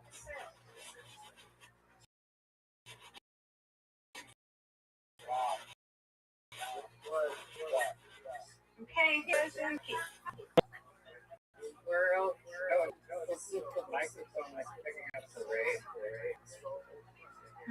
Okay, Riser. Yeah, try speaker. Anything's got to be better than that. Better? A lot better. Is this better? A lot better. Yeah. Okay. Ma, which one is my under the thing? Okay. Miss Aquarius, how was your day? Good, was good. How are the new? If I was Cynthia, I hope I go with her. How are the? For a few days. How are the new people? Good. I guess they're getting things together. What they doing? Miss Aquarius, did you know that it is 30 days until Stacy's wedding? Yay, 30 days. Exactly.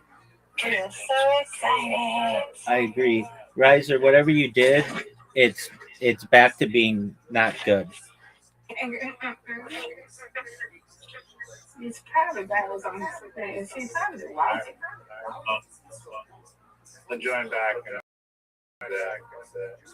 Yes, sir.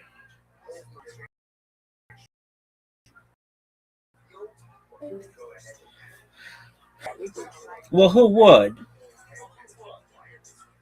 Right. He walking. He might need this. Earbuds or something. I think I don't know. Cancellation. I don't know what it is. He can't hear himself, and it sounds like you're in a backpack. Right. He's not even in his pocket or something. And he is, but he doesn't realize. Like, it basically makes himself untalkable, impossible to converse, and that makes it difficult. All right, so Miss Aquarius, I'm still trying to get on podcasts, and I got a new person. Maybe, I don't know. I mean, I don't necessarily know if any of them will let me on, but it's good that we've got some people who are maybe interested, and so that's a good thing. So I've got maybe 2 people now interested. I had to. I mean, somebody was like, "Yeah, let's do it," and then they're gone for a week, and you're like, "What's going on?" And they've got their own things that they're dealing with. It's the world of podcasting.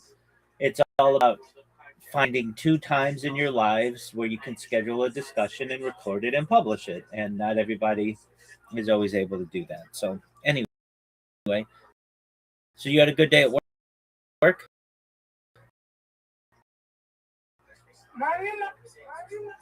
Oh, good. You're done. And now we've got a 3-year-old's birthday party on Saturday. Yeah. Absolutely. Yeah, rain is about to be 3. Rain. Mm-hmm. Very cute. Very cute. Mm-hmm. Word. About to be 3.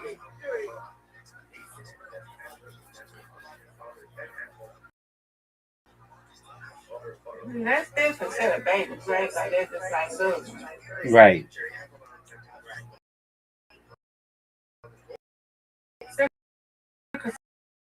To the baby, right? No, I would.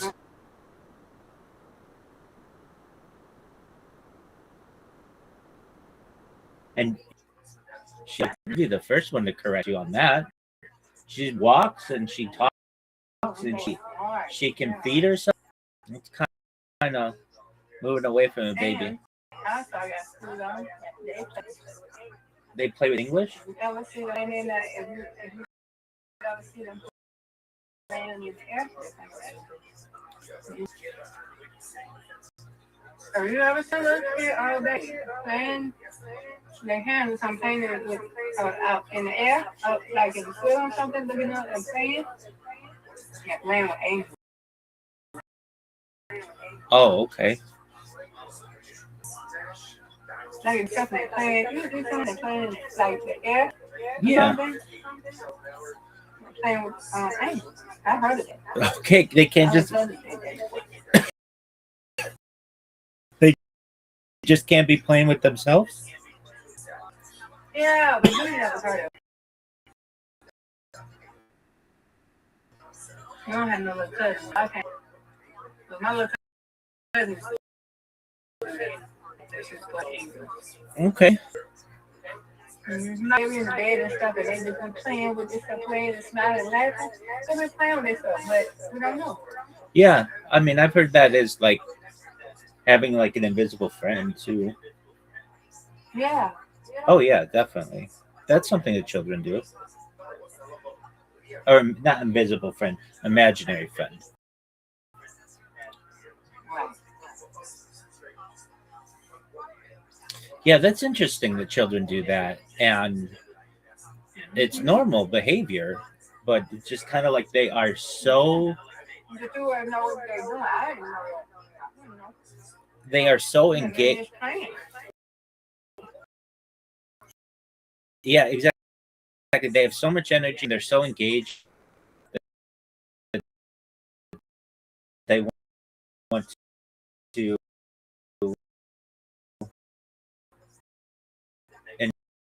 invent other.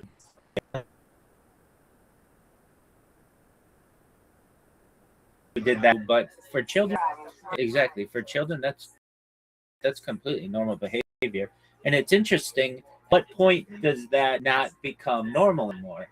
Like, I don't know, maybe 10, something like that. Like if a kid started becoming a young person and they're still talking to their imaginary friend, all right, we might have an issue. But if you had a 7-year-old kid who says that they have an imaginary friend, um, you know, that's probably a borderline. Yeah. Yeah, but I don't know if it's of immense concern. But certainly a 3, 4, 5-year-old, that's pretty normal. There's a discussion that 7 is the age of reason, when children start to understand what's right and what's wrong, and they may have the understanding that having imaginary friends is a normal behavior for older children.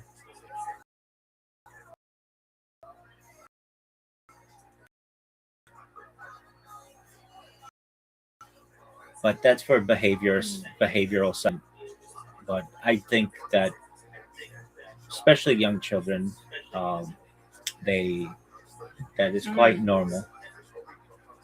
Though, when I was a kid, now that I think about this, I didn't have invisible or imaginary. Well, I did have probably imaginary friends. I think that is a sign of a healthy, creative mind.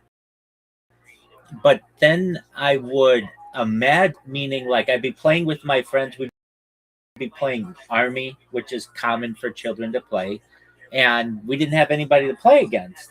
So we would pretend that there were like Army guys who were, on the other side of a fortification or something like that. But we didn't talk to them. We just kind of pretended like somebody was going to get us. And I think that's pretty normal for children. I'm trying to think at what point that wasn't that was a different kind of imaginary thing. Um, but I don't know, probably about age 10 or so, we stopped doing that. I I don't know, maybe a little bit older, but then you start getting into other things, and you certainly don't want to be talking to those people or whatever. That's not that's questionable. Right. But I think that's a sign of a creative mind. Like basically the world in which is not exciting enough for them and they have to create something else.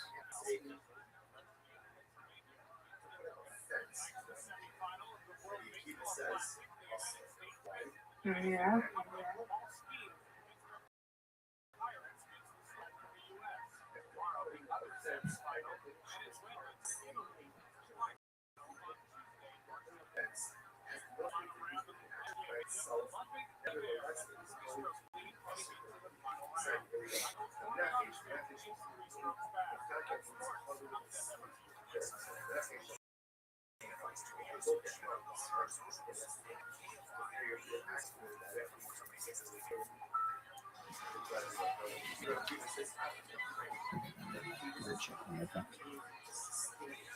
Hmm. So how was your day? So far, so good, Miss Aquarius. Had a 2 hour did a 2 hour class this morning. Got all my streams going. I'm working on one of my robots, watching podcasts, communicating with people on Twitter, and um, the person with communicating with Twitter, they've got a pretty big following and a pretty big podcast. I almost don't want to do a huge podcast because I know it'd be really good for me, but it's intimidating to some extent. I'd like to start with smaller podcasts. I've done podcasts before, and it's fine. I tend to overwhelm it though, and I get that. It's like I have more content than anybody on earth. It's about futurism and time travel and teleportation, just really like scientific, fascinating things to me. And so I have to recognize that not everybody is understanding of that. And then a lot of times people want to have really political discussions, and I do my best to stay out of politics. I kind of think that politics in themselves is corrupt, and I don't push religion on anybody. I feel that you should be whatever you want to believe. So I do my best to avoid religious discussions, um, and to focus the discussions on futurism, technology, and how we can unify the world. Those are important topics to me. So when people have that understanding of that's where I like conversations to lead, uh, and that to be beneficial. Somebody says to me, what's your opinion on whatever it may be, some type of legislation? Again, I don't get political. Generally, I'm for individual freedoms, and that we take those in need, and those that I don't want to get in political ideologies versus right, because I think they're both. So long as the people understand where I stand, and I like to have discussions that I feel are important to people of the future, and life extension technology, reverse aging, mind uploading. That's all really fascinating to me. And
I'm finished eating and talk about myself. My friend Cynthia is me up. Line dancing.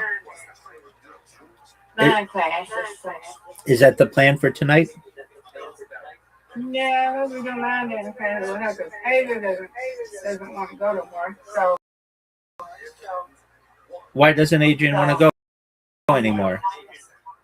why Adrian? Yeah, because the lady don't get time. The lady was telling how to work. How you put the one. It was one time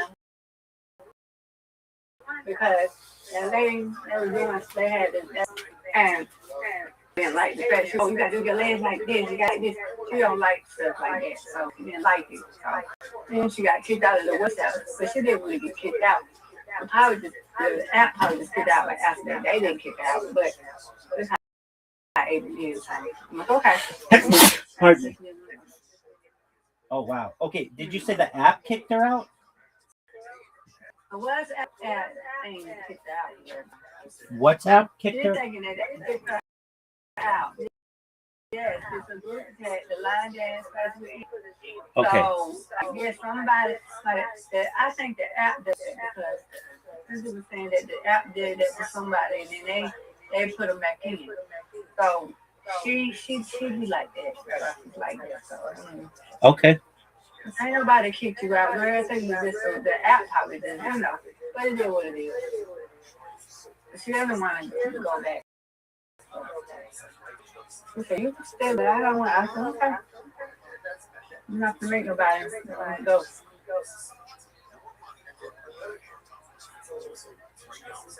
I'm not going to, go there. And how she fits to show what she wants to do it for first. You don't want anybody to tell her how she's supposed to do it and nothing like that,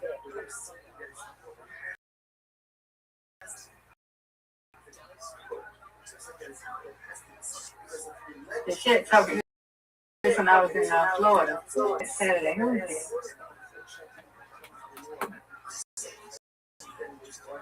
So yeah. On that Saturday, she went to the event or whatever. She said it was just like a bad vibe for a guy. Or something like that. And she said it's half day to her. And I just it was talking about whatever, so I was like, it was communication and whatever, something like that. So yeah. Hey, I just want to go.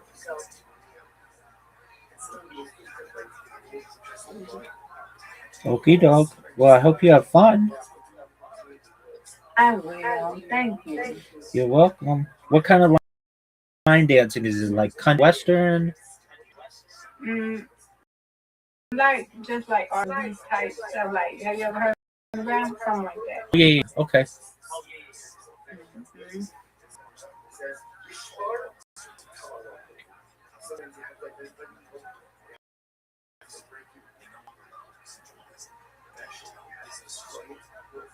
Mm-hmm. Right now. I'll be back later, Rabbi. Okay. Yes, ma'am. All right. They do it. Get Greg. Come find our kid after dark. Find our kid. With Patreon, I'm glad you asked. You get extended ad-free episodes, 20 to 30 minutes longer per month. All shop shows. All shop shows. Free. Fan Question. I questions. just did them. I answered 100 questions. All this and more, just $5 a month for the extra bonus TFAT kid. Go to patreon.com. TFAT right now. Continue with the episode. Love you guys.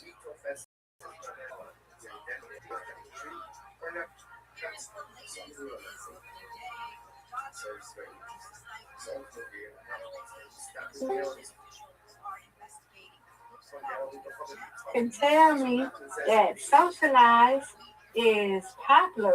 You're not even in it no more. Public one is popular. Oh my God. What'd you say? What about social? Socialize. Yeah, what about it? It is popular.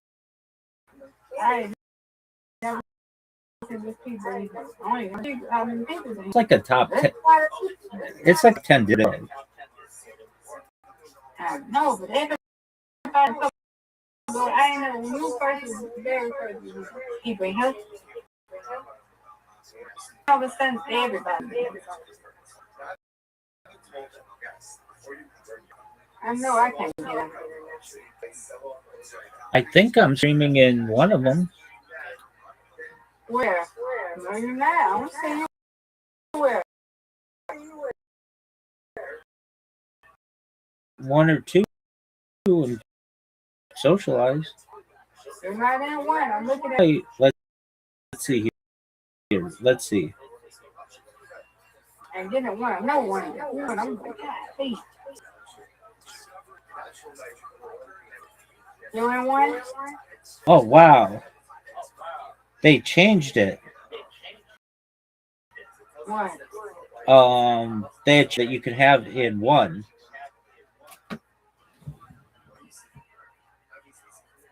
How many people is this one? 25?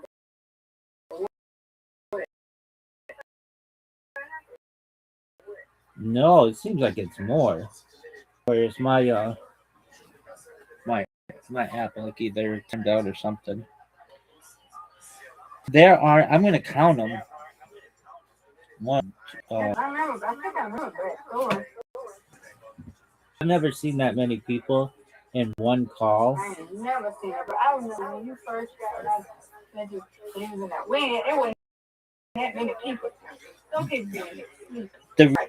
The reason why they have that many people is because they have no cameras on. If you have one of those that has cameras on, then you can only have 25 people. Yeah, but don't these people like Toxic been in there 48 hours. People more been in there 48, 72 hours. Been in there. Our little brown girls been in there. Some people just sleeping or just living there. I'm trying to figure out why they in there so long though. There are 44 people in there, or more than that.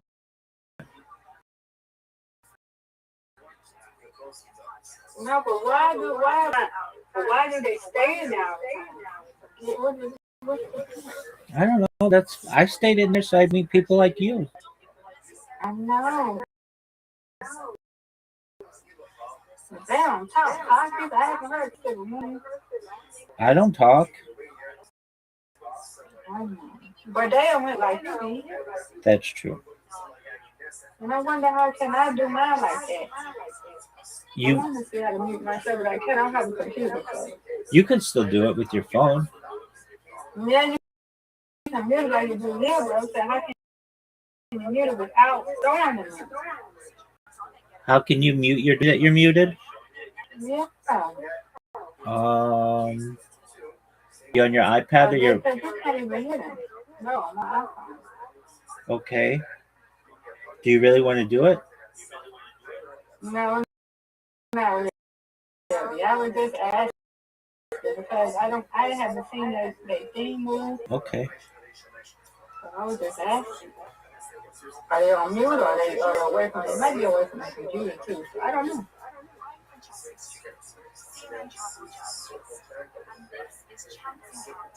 Cause you do, well, no, you do be on mute. Oh, you in there? Oh, You got it. no people in there. Charge my iPad and leave my iPad while I'm gone. Okie doke. That'd be cool. Yes.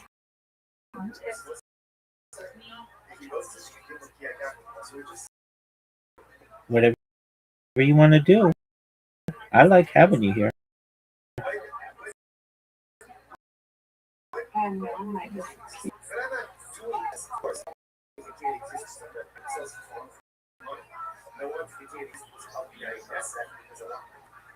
I wish somebody could give me nicer money, but it's I don't feel like spending all that money. Don't do it. Yeah, I'm not spending money. I want it because I want the name. You see how J Sky got here? I want that.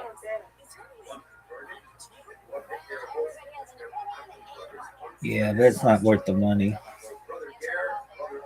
I only want it for the name. The color.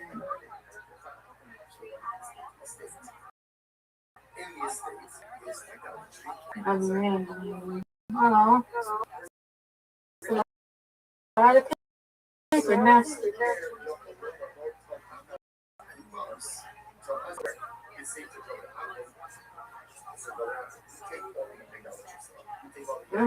Oh. But they probably die down later on. Why? I think so. It'll die back. It'll die back.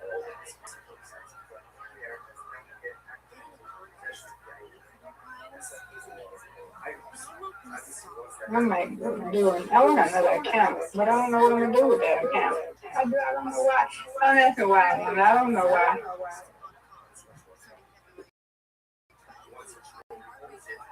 Don't know why. Just make it. I don't think it's. Now this one, I just want to keep it offline. The other one, I get online. You talking about it? Just make it.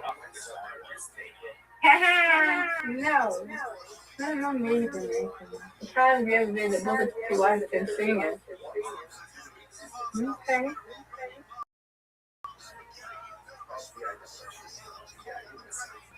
Surprise again. Who is the surprise? Listen, news I tell you. I don't know who is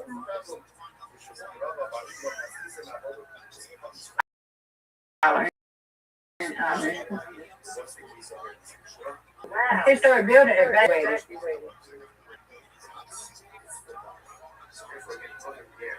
Oh yeah, the Braves. Oh yeah, they about to get that playing again.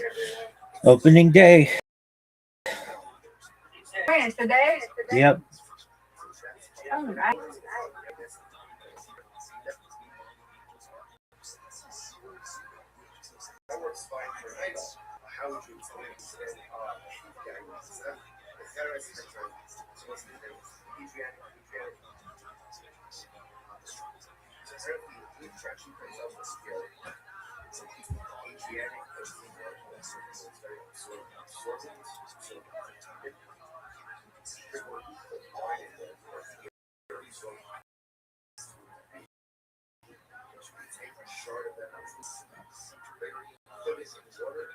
Very well.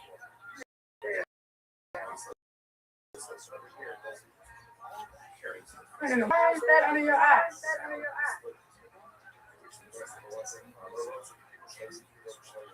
What are you saying? J-Rock, he was doing commercials. And I seen he had a little bump on his eye. ViralRabbi, J-Rock. Yeah, Hood Gon' Love It. He sings the song Hood Gon' Love It. Oh, yeah. So he had like a little, he was doing commercial and got a little bump on it. I didn't know he had a little bump. It might be just, maybe a birthday something. I just noticed it.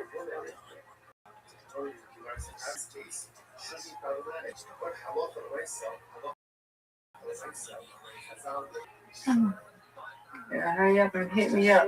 I'm laying down.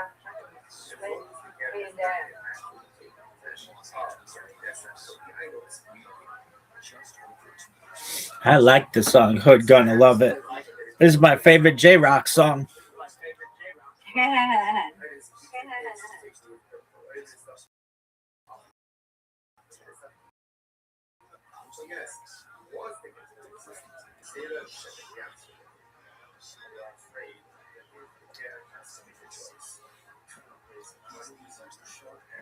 I like the music video. I like the cars that he has in it. I like the people that he has. It's one of my favorite J-Rock songs. It's definitely my favorite J-Rock song.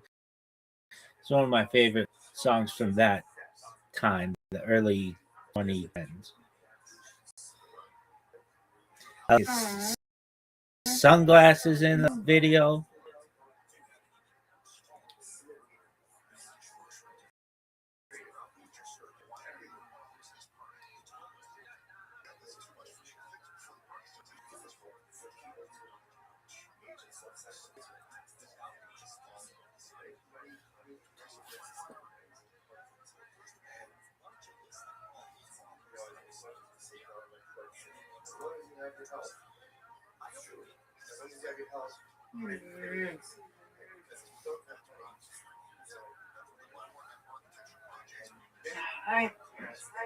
Pretty good.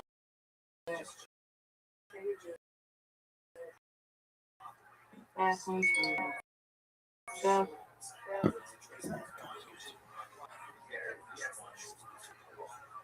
Oh.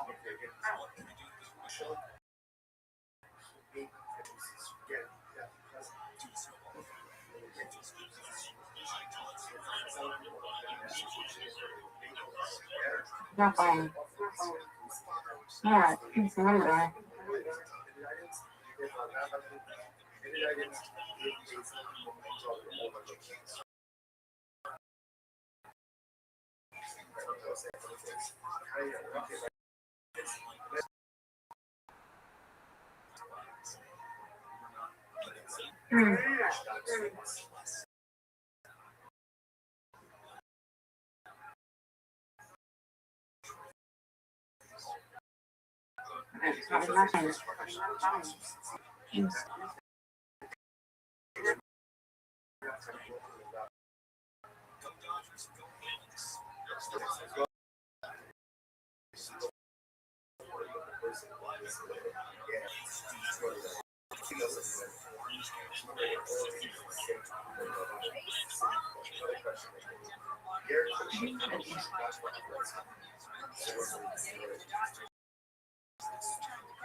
Just more stuff on my leg.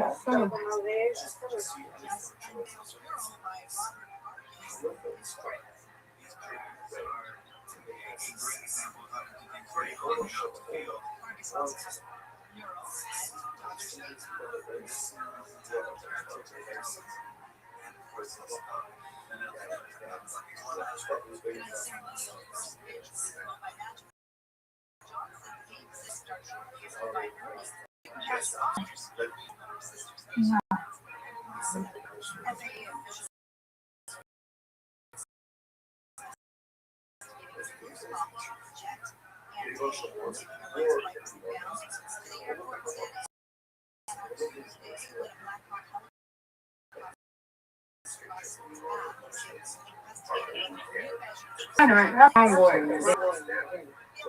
Oh, God. What you do now? Right at the top, not on that thing. On that chicken, whatever this is.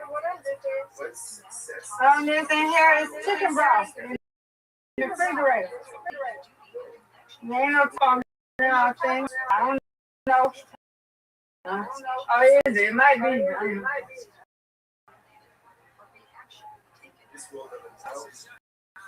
In the refrigerator.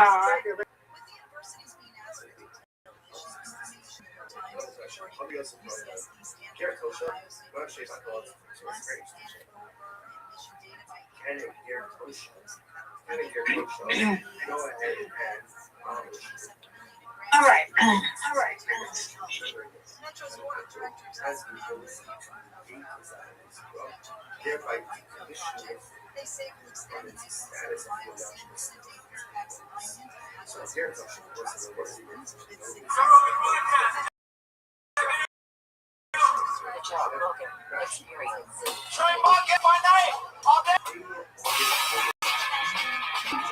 So, Dave, you were telling me right before the show that you are now retiring because you got an impromptu phone call that hundreds of millions of dollars on oil prices going down. Congratulations! It was a good bet. Now it shut down still alone? I thought you got it all the time.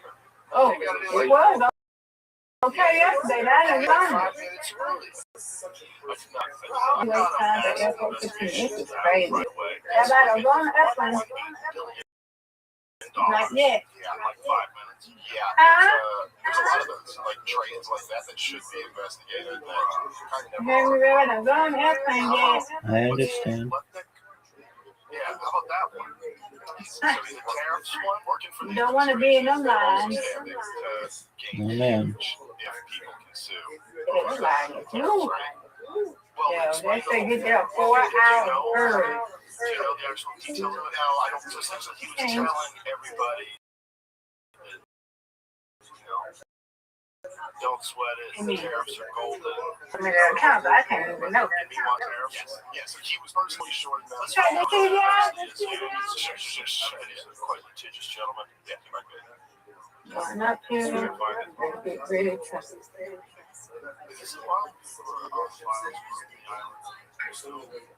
I'm reading this book. Just kick y'all out, don't you, Rabbi? What'd you say? Since I'm reading this book, just drop y'all out. It happens.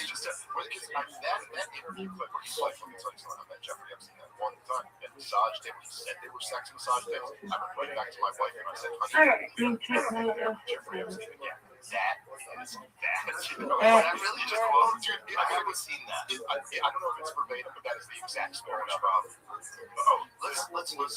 Listen to it. I find it very, very close to exactly what he said. Okay. Like that interview about Epstein. Okay. All right.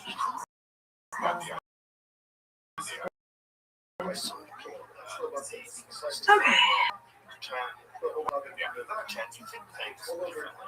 It's I've been up close with people. Like I said, that was my takeaway from debating this moment. It was like it's a weird thing to see someone just lie like that. So this is the one that says he's the greatest black man ever. Yeah, try to Charge this up first.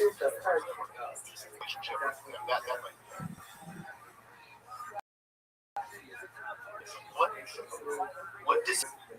He's what's he? The Commerce Secretary. He was always like a money and finance guy. All right, Rabbi, I'll be right back. Yeah, they sure have. This is what training the swamp looks like. Under fire for Epstein ties. Commerce Secretary Howard Lutman defends this private island. Yeah, but this is the clip. The clip was from we never in the room with Epstein. the 2005 was into his apartment. Okay, so that's probably, he said, met him once, and like, this guy sucks. He specifically says that he met him, that he saw he had a massage table in his living room. And Jeffrey, what do you really think massage is? And he claims that Jeffrey went, yeah, that's the right kind of massages. And that's when he decided he would never talk to him again. Terrible. Those are legal. Massages, no relationship. How many people are in terrible relationships because they need sex? There's a lot of guys who are like, I'm just gonna hang out with boys, just get jerked off once on Wednesday. No, good. Howard let me terrible in his relationship. Now this is from recently. It was from this. This old firm did not, in fact, profit from the Supreme Court tariff ruling. Oh, we better edit that out then. Says firm was run by his two sons. Elder Lutnick announced the sale of the stake in the firm. Court Friday validated many of Trump's tariffs. The president said one that Castor did not consider the product and just insisted that was helping the trade of Wall Street for Trump. Tariff push, but decided against it after weighing the political sensitivity with this matter. Spokesman said the salesman erroneously believed in front of the speaker candidates. It's just the legality of tariffs.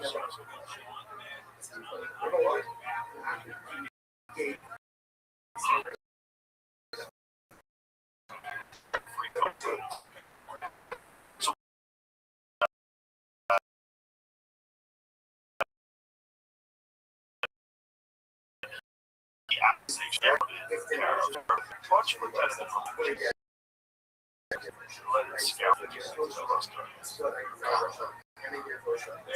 sad. I can't wait to That's awesome. It's after a while you're like, I don't know if it's be much worse than what humans are doing with government. It's gonna be better. It's not gonna be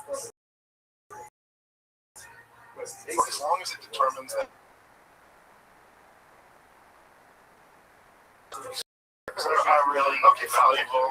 Yeah, but today I might be one of those guys. They just said that there was a San Francisco tech guys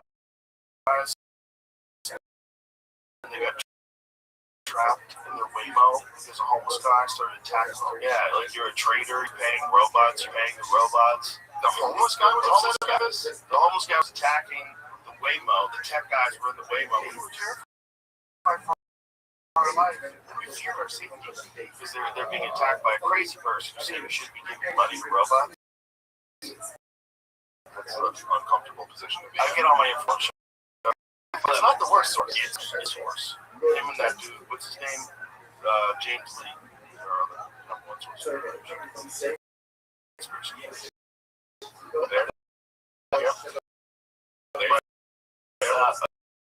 Another one. A Waymo, a gal got in. Apparently the last person. So the homeless guy hopped into their fucking Waymo, closed it, he's in the truck. So she orders a Waymo, she climbs in, there's a homeless guy in the truck. And what? The Waymo was like, that's unacceptable. Howard Lutnick's former firm, now chaired by son, stood to profit by buying tariff refund rights that only became valuable if Trump's tariffs were overturned. But the firm insists it ultimately not execute those trades. What critics say, investigators and reporting notably by Wired, described Cantor Fitzgerald exploring a business where it would buy the rights to future tariff refunds from importers for about 20 to 30 cents on the dollar. Internal materials cited in those reports suggested Cantor had capacity to trade several $100 million in these refund rights, already facilitate at least one trade rights under the IEEPA tariffs. The idea was that, of course, if they struck down tariffs, the government would have to refund duties, and Cantor or its clients would collect full refund while the original importers only kept a small upfront payment. So why is this seen as a conflict? Yeah. It's internal material cited in the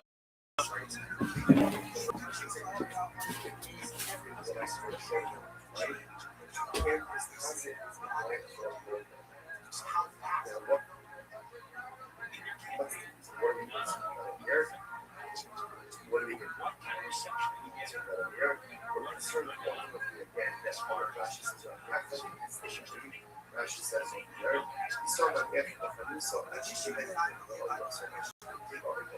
and she looked like she was well, but no one asset. When I go to something, I'm a base of all.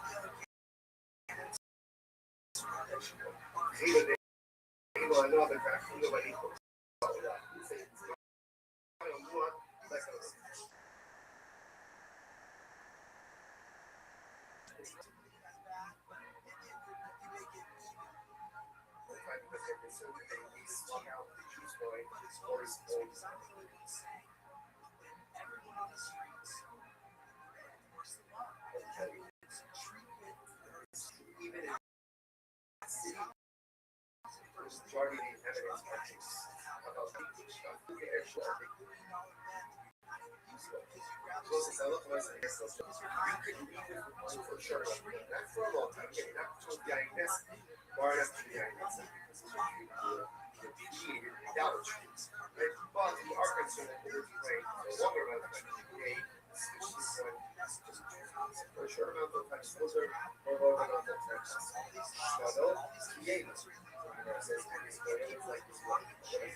For every other thing, it's like he's like shimming over. You know the guy is relay, motor, relay, shimmy says, one is like SF, but obviously, again, so actually, actually, that's like plenty else. That's what it's plenty else.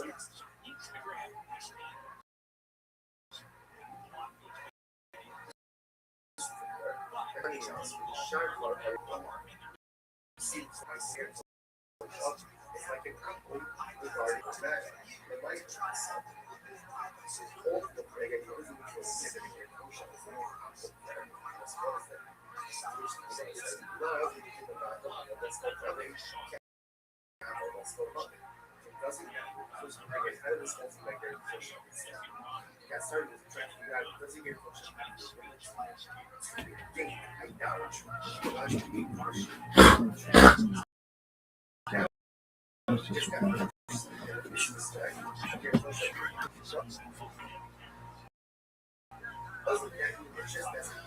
Those reports suggest Cantor had capacity to trade and had already facilitated at least one trade of around $10 million in rights.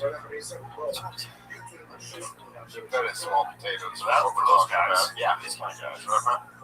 What Cantor and Lutnick's side said, Cantor Fitzgerald has publicly stated that while some salespeople explored, I like that in quotes, low-grade tariff refund rates in 2025, the firm never executed any transactions or taken any position on tariff refund claims, calling contrary reports false.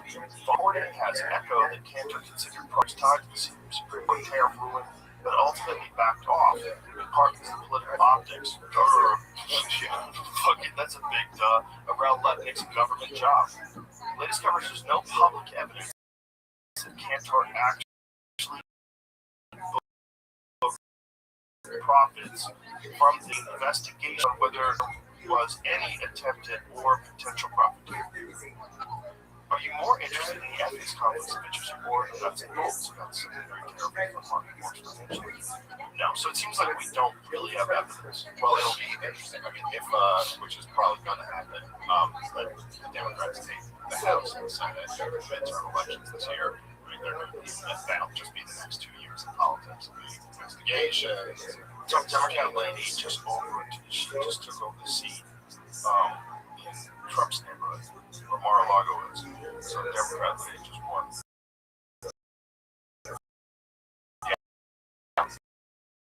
Yeah. Well, they're going to, yeah, I mean, look, in his first term, they impeached. So they'll go after him for stuff like this, the Bitcoin stuff, whatever business. I don't have the details at the top of my mind, but I do know that they said at one point that Jared Kushner would not be involved in this administration at all because he does so much business over there, and it's just like, so they were like, oh, no, he won't, but now he totally is. Him and Whitcall for like the lead negotiators in this too, so just a lot of meat on the bone for Democrats to make big political theater out of for the next 2 years. Is there anywhere that's not corrupt? I mean, when you look at the inside trading commerce, deals that get made, NGOs, you look at everything, it's like everything's dirty. There's not one part of government, like, right there, they nailed it. Yeah, well, that is true. Like, maybe the post office. The post office is pretty fucking good, dude. Yeah, compared to all the rest of it, sure. Yes, a letter moved across the whole country for like, what is it, like 30 cents? How much is a stamp? That's true. I mean, I don't know if you include the cost of the back end, like the taxes that pay for the whole thing. It's a little more expensive, but relatively speaking, yeah, relatively you can get, something. Not a bad organization. In terms of government organizations, you ever heard of Yes. Like, where so many post officers went so crazy for shooting people that they started calling it going postal, but it just went away. Yeah, young people, if you're listening to this and you don't know what we're talking about, in our day, we didn't have school shooters. Okay, we had to do it the old-fashioned way. We had to drive a postman crazy until he went around shooting people. And it happened several times to the point that that became a thing. But there was a video game called Postal, where you run around shooting people. It was in a yeah, that would be about the time. Yeah, and it was like highly criticized. They were like, weren't they like cartoon-looking characters? Can you see if you pull up a video and post it? It was like South Park looking characters just blasting people. So it felt like less, if I remember correctly. I think that's the box. I haven't played it. Postal, no. This looks way better than 1990. This was in the 90s, for sure. Is this the new Postal? Oh, Jesus. You just run around jacking people. So it was like the first Grand Theft Auto, really. But real weird, though, right? That post office workers were just killing them. That's what it looked like. Like that. Okay. This is... It didn't look like that other thing. It was like, it wasn't a first person thing. It was running around killing them. Maybe they had more versions of it. Yeah, probably. Dude, video games really are like crap. I loved you had a rant about that years ago about how like 50 problems that they're so much fun. They're not accomplishing. Two was UFC 3, and I loved that game. I just loved it. And then because like I'm pregnant. I was like, I gotta do this. I just can't. So I was at the Dojo of Comedy, which is a club in New Jersey. Great club. They have a LA one. Oh, do they? Okay. Sam Triplett.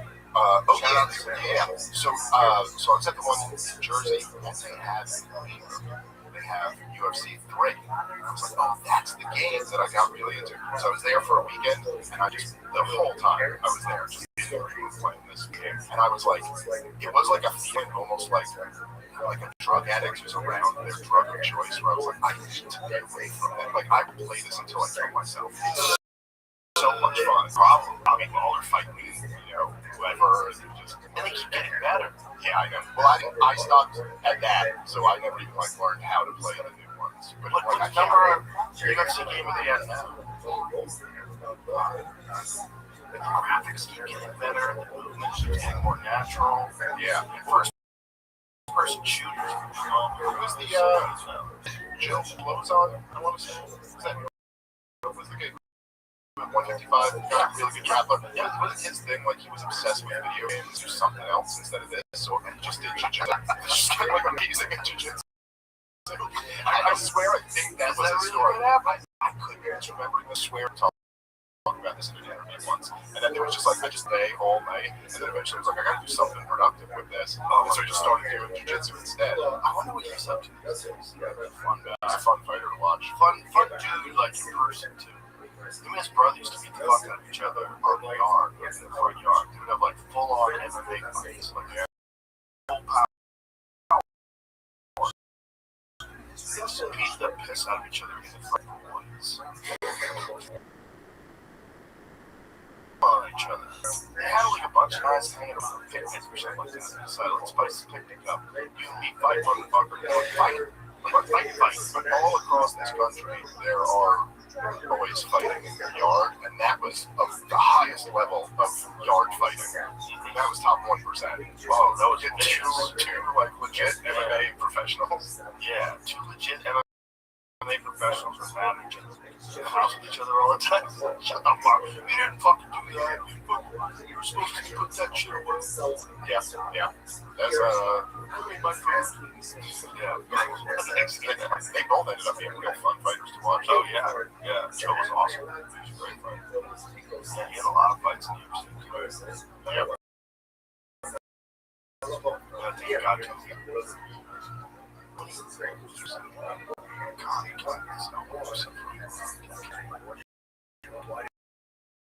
he had a pretty long career.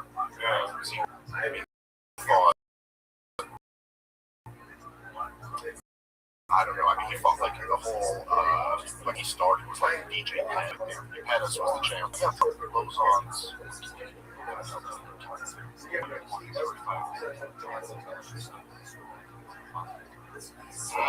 Wow. Some of these guys just don't want to. It's a very hard job to keep going for a while. Maybe the hardest is like on your body. Oh yeah, other than football, these guys in the NFL. Yeah, sure. This episode is brought to you by Intuit TurboTax. April 15th is fast. There's been you're in luck. Persons nationwide walk into their tech-enabled stores and meet face-to-face with a TurboTax full-service expert. Your expert works to get you every dollar while updating you as you go. Head to TurboTax.com to find a store for you. That's a real tough one. But there's nothing. Well, I guess, like, you find a more aspect to where, like, you're not just. Like, you can go to the hospital from basketball. You can get hurt, get a bad injury, but the NFL or the UFC, you kind of like, every time you go into it, like, there's a very reasonable chance you're leaving here on a stretcher to go to the hospital. But particularly with MMA, it's the most unforgiving sport where, like, you're one from, like, like, if one misses a wide open layup, you get play. But in MMA, you could be dominant fighting a perfect fight, make one mistake, and say, conscious now. Maybe 4 rounds tomorrow. Yeah. Tomorrow. Way ahead in the fight. In the 5th round, I think it was like 20 seconds to go. It's perfect. It's the perfect call. Something had been said about him maybe deciding to quit, and then John Anik says that's not the cloth from which he was cut.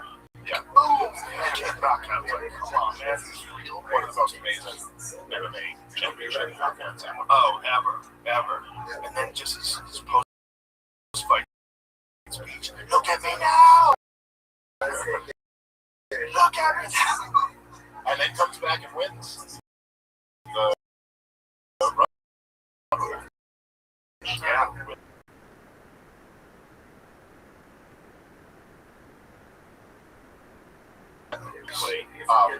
And then also just like the confidence that gave Leon Edwards going into the next fight, it just changes everything.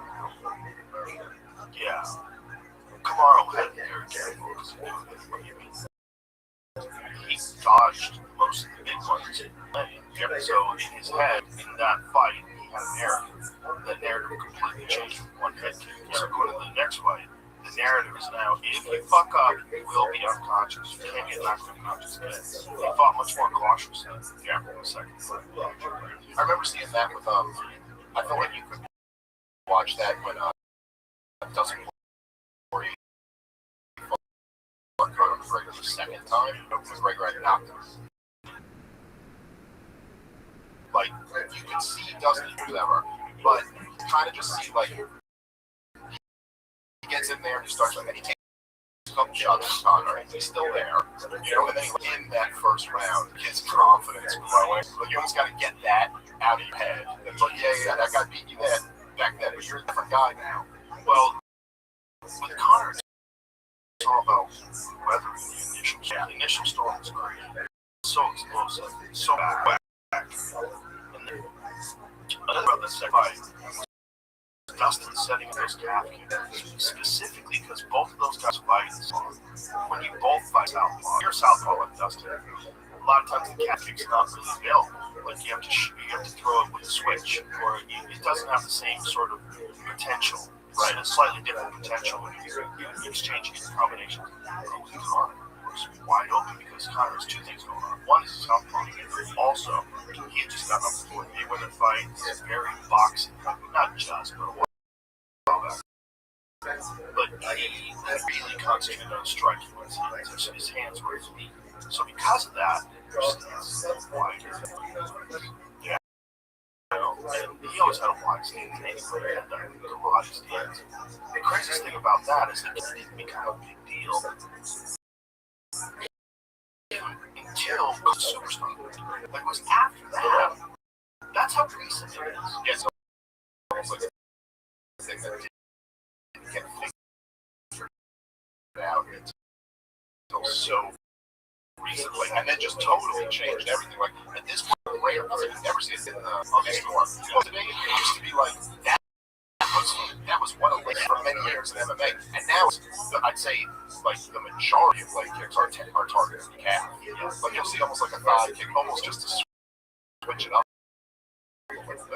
These guys got really good at taking those. Yeah, got really good at being.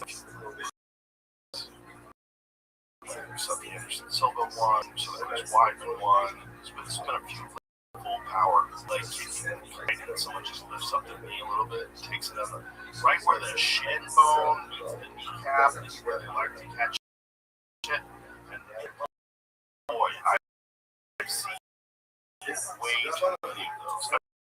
I've seen a bunch in person, but because they internet, I've seen dozens and dozens of small back checks in, and this fucking foot just wraps around the leg, and you see it dangling there, you're like, oh no. I've seen you recognize the thing, like that injury, so recognizable. Like I've seen it so many times now, I see it, I just go, oh, it's gonna wrap around the calf, it's gonna flop, he's gonna fall down. I've seen it several times. Internet videos, UFC fights. I only once the guy continue to talk shit about the other guy after, which is the craziest craziest shit ever, dude. Everyone else I've seen is like crying in pain, and Connor's talking about your wife's like whatever. Your wife sent me DMs. Yeah, he asked me to come and sit down with him and do a podcast. He's an animal. I mean, the dude wants. That's for sure. He made a post on his Instagram saying he's back, and if it's true, that would be awesome. That would, yeah. The idea is his suspension for whatever before is up. Hey, what was it? Something, someone I think Douglas Murray when he wrote that article about me. Okay, so it turns say fighting again. Call your grandma and watch and pay me. Fuck you, pay me. You fat Irish prick. You don't have my money. I put your brain to sleep. Who's that? What's that about? Who's he talking about? Sees in the casinos after the Mac loves his all. I got love for yous. It's an all. It's an honor. It's light work. It's easy. For life and eternity, it's McGregor. How drunk wrote this? I do this fight game easy peasy. The sound of my shots off the head go bing in green dot laser form. Okay. Well, I really hope he is actually back. I hope it's true. It'd be fun to see. It'd be a lot of fun. It'd be a lot of fun. It's the greatest personality the sport's ever known. That's right. There's no one even close.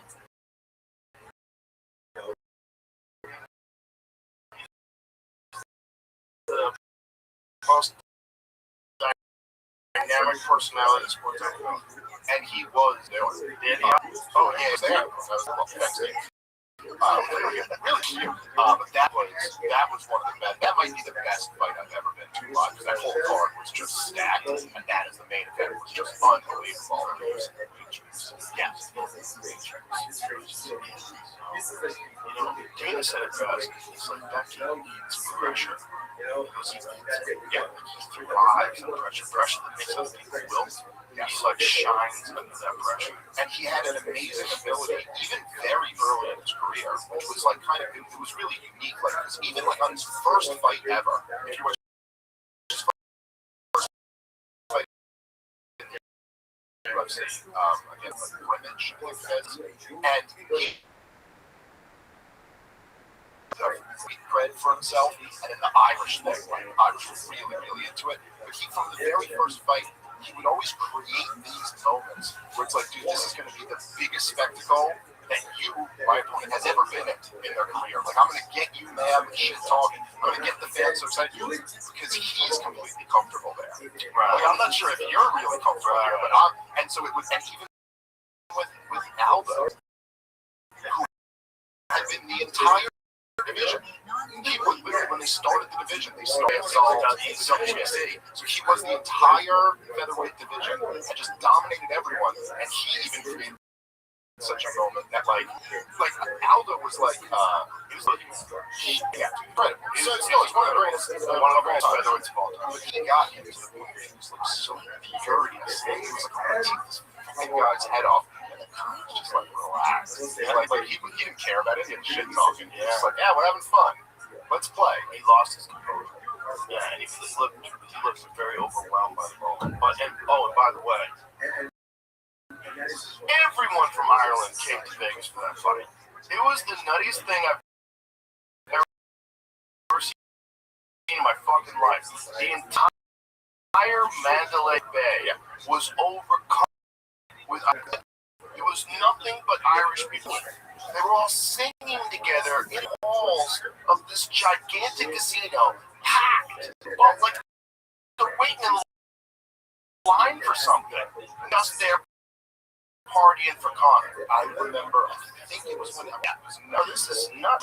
They're all Irish people. Like, you gotta realize, nobody had a following like him. Like, this is actually Irish people for the Floyd Mayweather fight.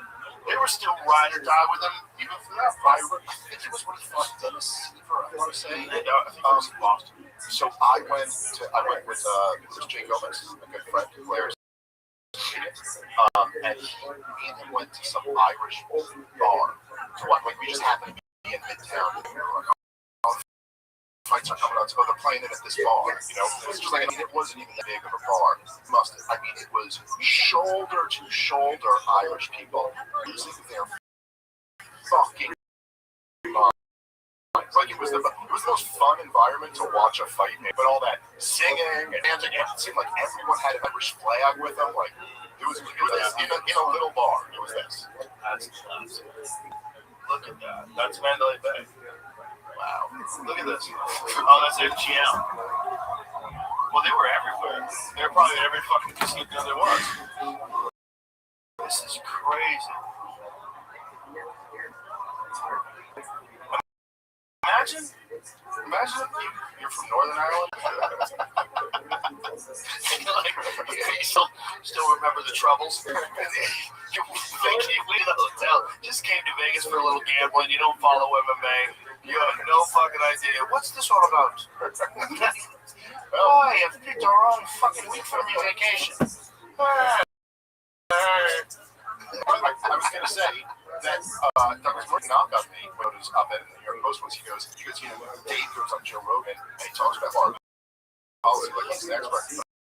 But then he wouldn't go in there and talk MMA with him and said Joe was expert. And I was like, I do that every time. That's so stupid. I was like, almost every time we hang out, we end up talking MMA. And probably is fair that, yeah, there'll be moments where you'll correct me against all this. But if I get it, you'll go, you're not so dumb. Imagine we don't talk about MMA because you're not an expert. That's so I don't know. silly. Well, I watch a lot of it. I have some thoughts. I love that. I really do. I've enjoyed talking to him. I think he's a brilliant man. But I've been very disappointed with very disappointed with that sort of strategy. Yeah, I shouldn't be talking about these things with actual people. Do you think we would? First of all, I don't think I argue about MMA with them. About MMA, I never argue. I might say, correct, I got things wrong. Yeah, or I might say I just like some people think that certain things are going to happen, and I'm like, I don't see that. I disagree. But also, like, it's whatever point you're making is either a good point or it's not a good point. If it's like an objective point, you know what I mean? Right. So, like, if I say like, you know, when Volkanovski fought Lopez, his jab's crucial. Okay, that's either correct or it's incorrect. But whether I'm an expert or not, I'm not. Geez, you can watch the fight and that would be correct. Yes, right. So, You can see it's like I saw he hit a home run. You're right. Yeah, that's crazy. Well, I think it was a weird thing during that show. Was it was weird. I don't know. There's like weird incentives. Yeah, into like all of this. Well, incentives is the right word because there's a lot of people that are saying things and you go, why are you saying that? Well, also from my perspective, I was a little disappointed with it because I was like, oh, it's gonna be like a really cool thing, and it had been literally, which I don't think I'm saying that is like betraying confidence here, but the only thing that was ever said to me, I remember you called me, you were like, what do you think about doing this? And I think I said yes before you finished answering. Yes, that's absolutely, let's do that. And then you told me that he had said, hey,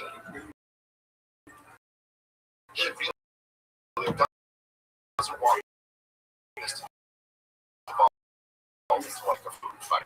Yeah, to make this like a good faith. Like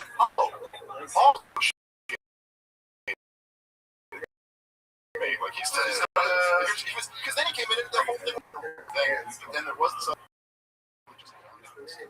You know what I mean? Like he kind of just like gave me the win in a thing that was a big show with a lot of people. I would watch it. I mean, obviously every time you do a show, a lot of people are going to watch it, but that a particularly big one. Yeah. And so I was kind of almost like for the first 45 minutes of it, I was kind of sitting there like, I can't believe he went this route. Well, if you look at it objectively, a lot of options, right? It's very difficult to argue the side that what they're doing, like we were talking about Gaza. The argument that that's not horrific. If you're a human being, recognize that there are human beings that are subjected to that.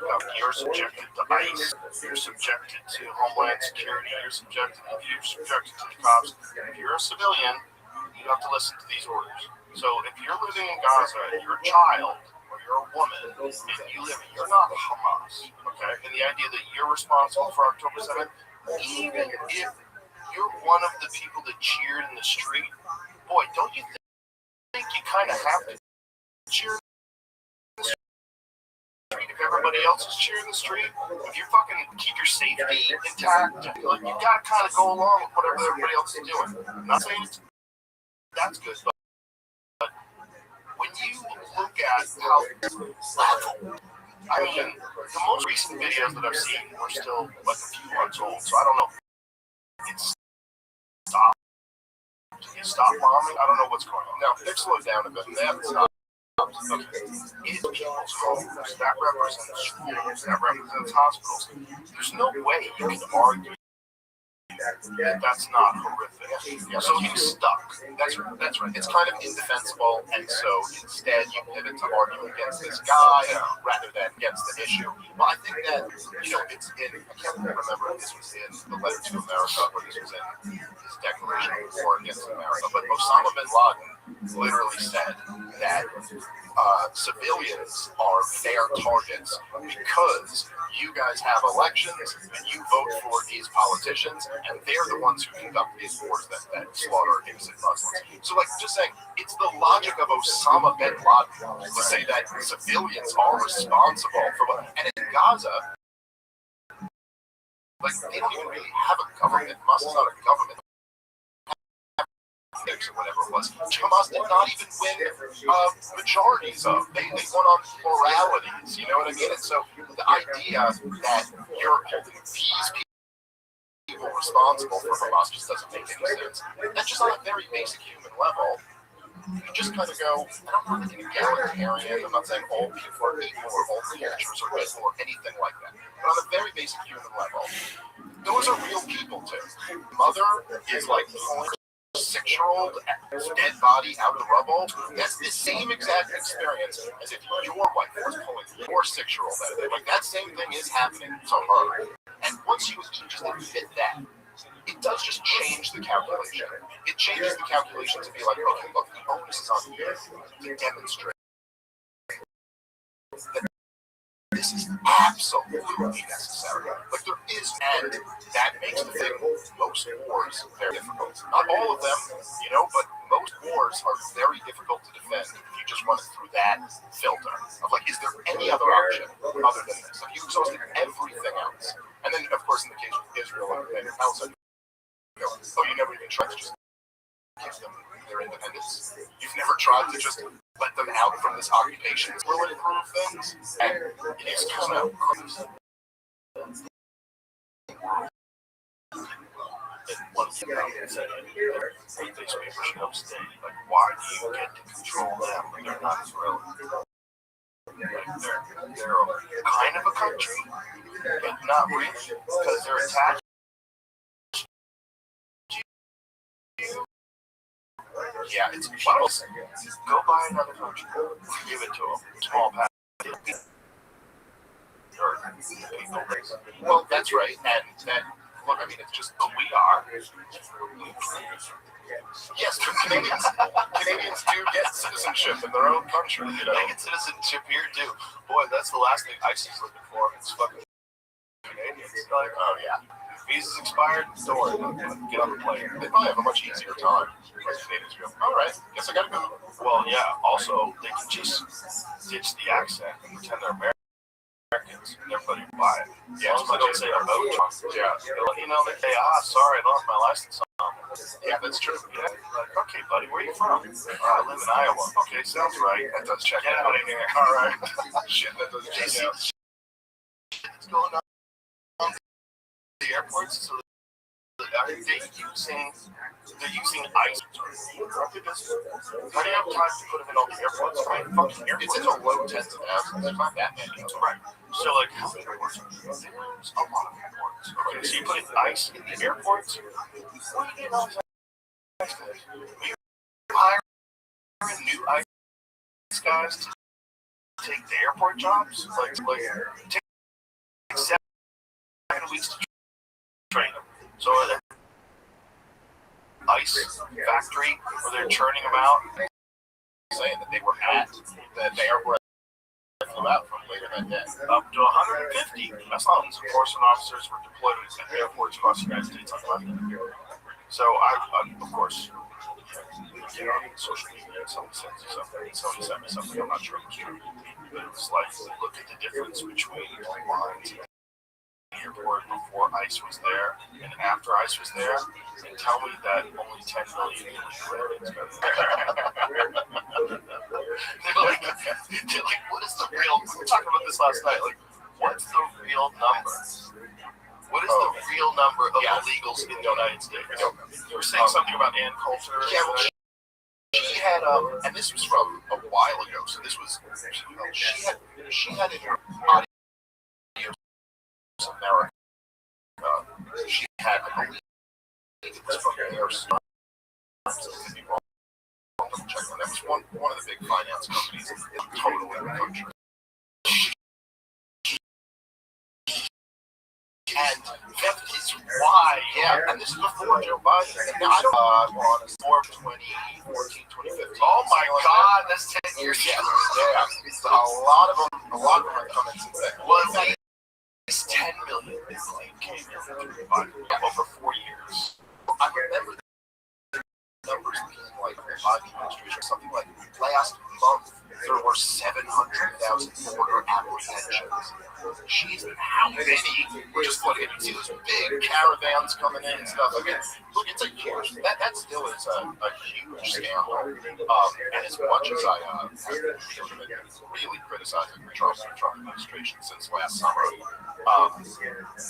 you know, he's done a good job in securing the border. That is the one thing that like you kind of got to like. But it is. Even if you think it could be open and those people should be able to travel, they should.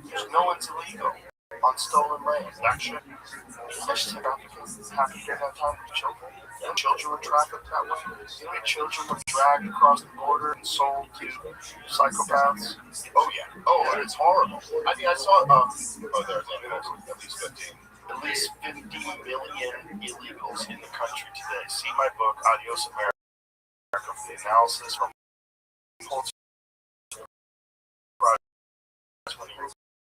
reporters and numbers comparison. I was right. This is like the book is from before.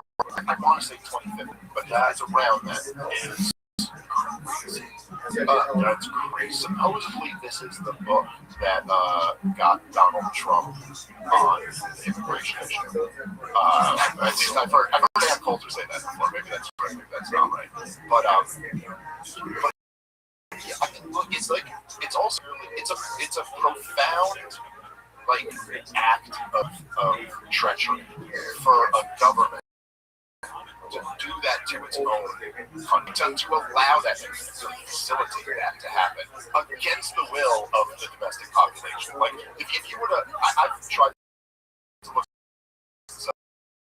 before I was trying to figure this out because I did the immigration debate last year on what the polling on open borders. No one even asked the question because like they asked like, do you think immigration policy should be less restrictive or more restrictive? Because the number of people who support open borders, like 81% of the country supports that. It's as unified an issue as anyone can have. No, you can't just leave the border wide open. Right. And so to do that to the American people against the like. You drastically change the country in a way that is not easy. It's not easy. It's just fun to do. I mean, as you've seen, right? Donald Trump announced deportations over the media because big business supported it, and then because look like the level of violence that you need to just physically deport 50 million people is going to be something that the American people aren't going to put up with. I mean, you can see it in Minnesota, and rightfully so. I completely understand that. But you see, like, you know, I saw one thing. I saw that Trump had asked the ICE agents who were going to the airports to not wear masks. And I was like, is that even a? That's even a Obviously, the dogs. Well, that's their concern. I understand that. I understand that concern, but at the same time, there is a balancing act there. And, a lot of people, like a lot of right-wingers will say, if you that's the law. Also, the supreme law of the land is the Constitution of the United States of America. And I've seen a ton of videos where there were masked ICE agents, not even identifying themselves, going up to people, telling them that you have to answer my questions, you don't have an option to walk away, which is not true That was at all. my take on it. So you can't accept people that are masked, that don't have any paperwork, that don't have a warrant on the streets in militarized situations, because if they're using it for this, which you agree to, that opens up the door for them to use because you won't take your vaccine, or because you did this or did that, or whatever the fuck it is. If a different person gets in power, maybe they're going to use it for something you don't support. It's just not something you're just supposed to accept. That's right. You don't want something that someone told me that is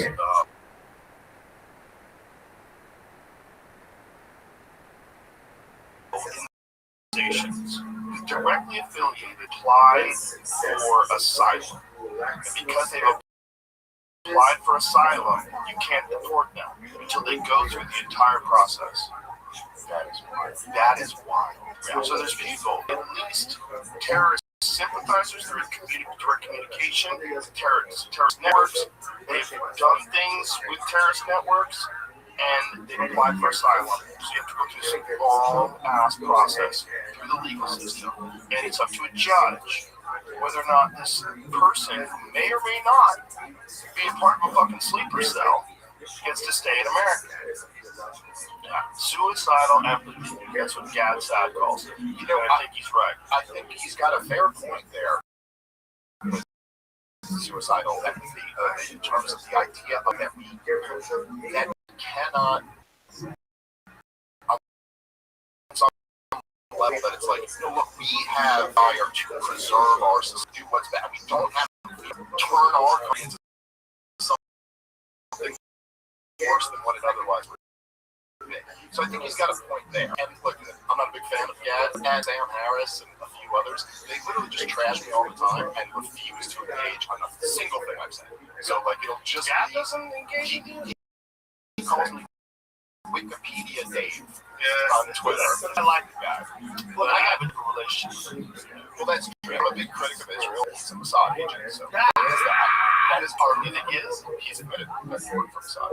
In the past. Yes. Yeah. I guess you would say he's not current. Like I used to. Yeah. I used to work for Newport Creamery. I don't represent them anymore. I think it's a little bit different with the Mossad thing.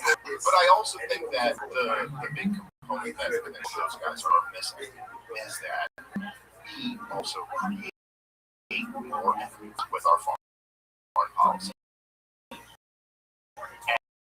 And that's not to say that, I don't think any religion is truly. But, for guys like Sam Harris, these kind of pretend intellectuals, he spent his entire career talking about how violent and irrational Muslims are, and how you can't even draw a cartoon of Muhammad, or Muslims want to be violent and stuff. And hey, fair enough. That's bullshit. I'll say, if you want to be over here in the West, our value.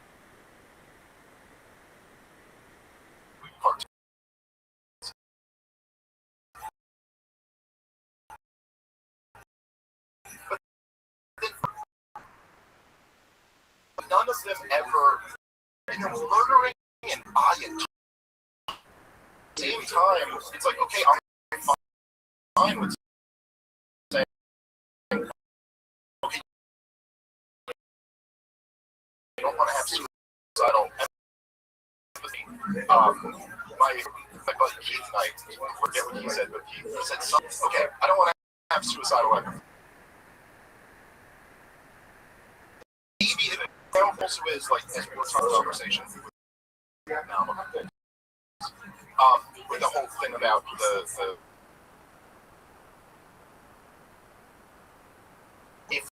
Muslim children in the Middle East and Northern Africa as like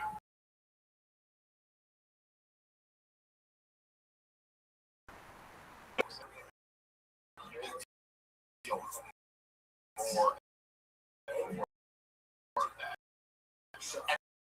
and the combination of both, Joe, but the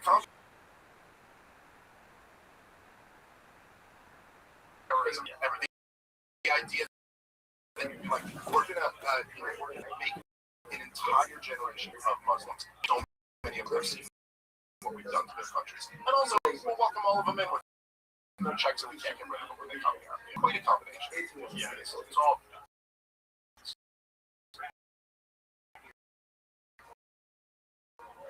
It's Sam Harris thing. I should clarify this because we talked about it. We didn't because it was his idea. It was me. He wanted to do a podcast with me. He wanted to do a co.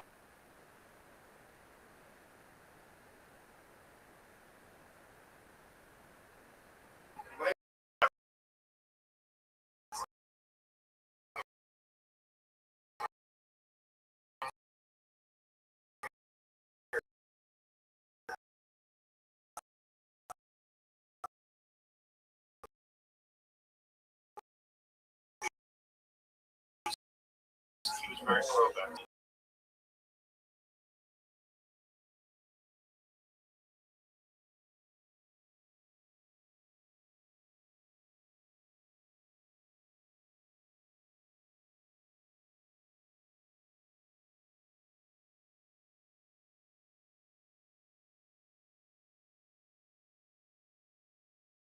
He's an actual evolutionary biologist. Like, he knows what he's talking about. He said multiple conversations with high-level vaccinologists and all these different people that worked on the mRNA vaccines. Like, he was correct.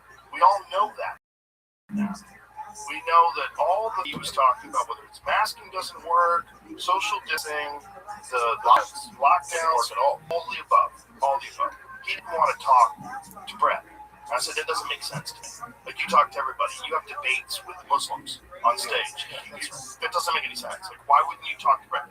I don't think he wanted to talk to Brett because I think he didn't want to talk to Brett because Brett's right. And I think it's indefensible. No, I completely agree. I mean, I had a... By the way, I don't hate Sam. You can say all the crazy shit you want. He also said, like, I don't think you should interview Gaddafi. Guess what? I would. If Gaddafi was alive, 100% I would interview Gaddafi. Gaddafi, you ever hear Russell Crowe talk about Gaddafi? He did a clip about why they wanted to get. They talked about how evil Gaddafi was and how he subjugated his people. You can see if you can find that. Russell Crowe on Gaddafi. He wanted the United States of Africa. He wanted to get him on the gold standard. He wanted to get him off the U.S. dollar. He had some very dangerous ideas. Now he also supported Palestinian resistance. Yeah, that.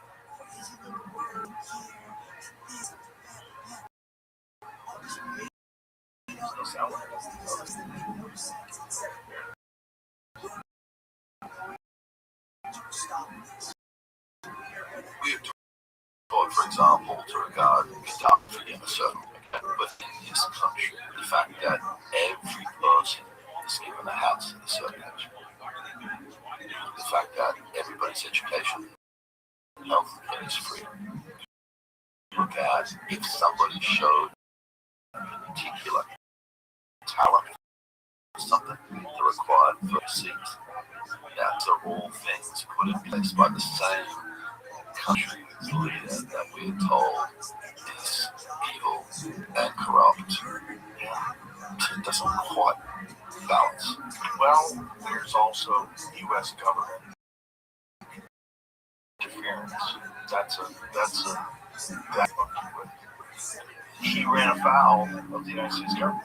We have taught, for example, there was the famous clip. You couldn't believe it was real. This is my weekly these Zoom calls that we're going to get other people on here, but I thought it would be a good opportunity for you to actually see me in action. So, Pleasure to meet you, Mike. pleasure to meet you too. All right, so I'm just waiting for somebody was coming in. Not here yet. Anyway, so let's have a chat while we wait. Excellent. How's your day going? Oh, it's an early morning here, so I've had my coffee, so I'm good. Excellent. Very well. You know, I had an opportunity to look at some of the things that you have on your website, and I find them interesting. I would probably consider myself an advocate for many of them. I see that you are a leader for and essentially ensuring that we don't have overarching authority of the government. Is this correct? Excellent. Unfortunately, a lot of people are ruled by fear and they just buckle under the government. I'm trying to get them to stop fearing. I'm in agreement with you on that. And I see some of the other things that you have advocated for, essentially personal, certainly personal rights, more like libertarian ideals. Is that correct? More or less, yeah. Excellent. Well, I don't like to put myself into a box. I understand that completely. Yes, 100%. I find myself to be an advocate for many of those same beliefs, and the basic adage that we should all be allowed to live the way in which we wish, and I won't do anything that bothers you, and you don't do anything that bothers me, and hopefully we can get along. That's right. Well, as I keep telling people, there's only two rules in common law. Do no harm and take responsibility. Yeah. Very simple. So that's one of the concepts that we're dealing with, so that people can understand them. A lot of people get very confused when you start talking about the law and everything. But when you put it in very simple terms of how it applies to them, they start to get it. I'm in agreement with you there. One other thing, or another thing that I found interesting, essentially the leaving or operation of the United Nations, the World Organization, those types of organizations. Is that correct? Okay, let me show you something here. Sure.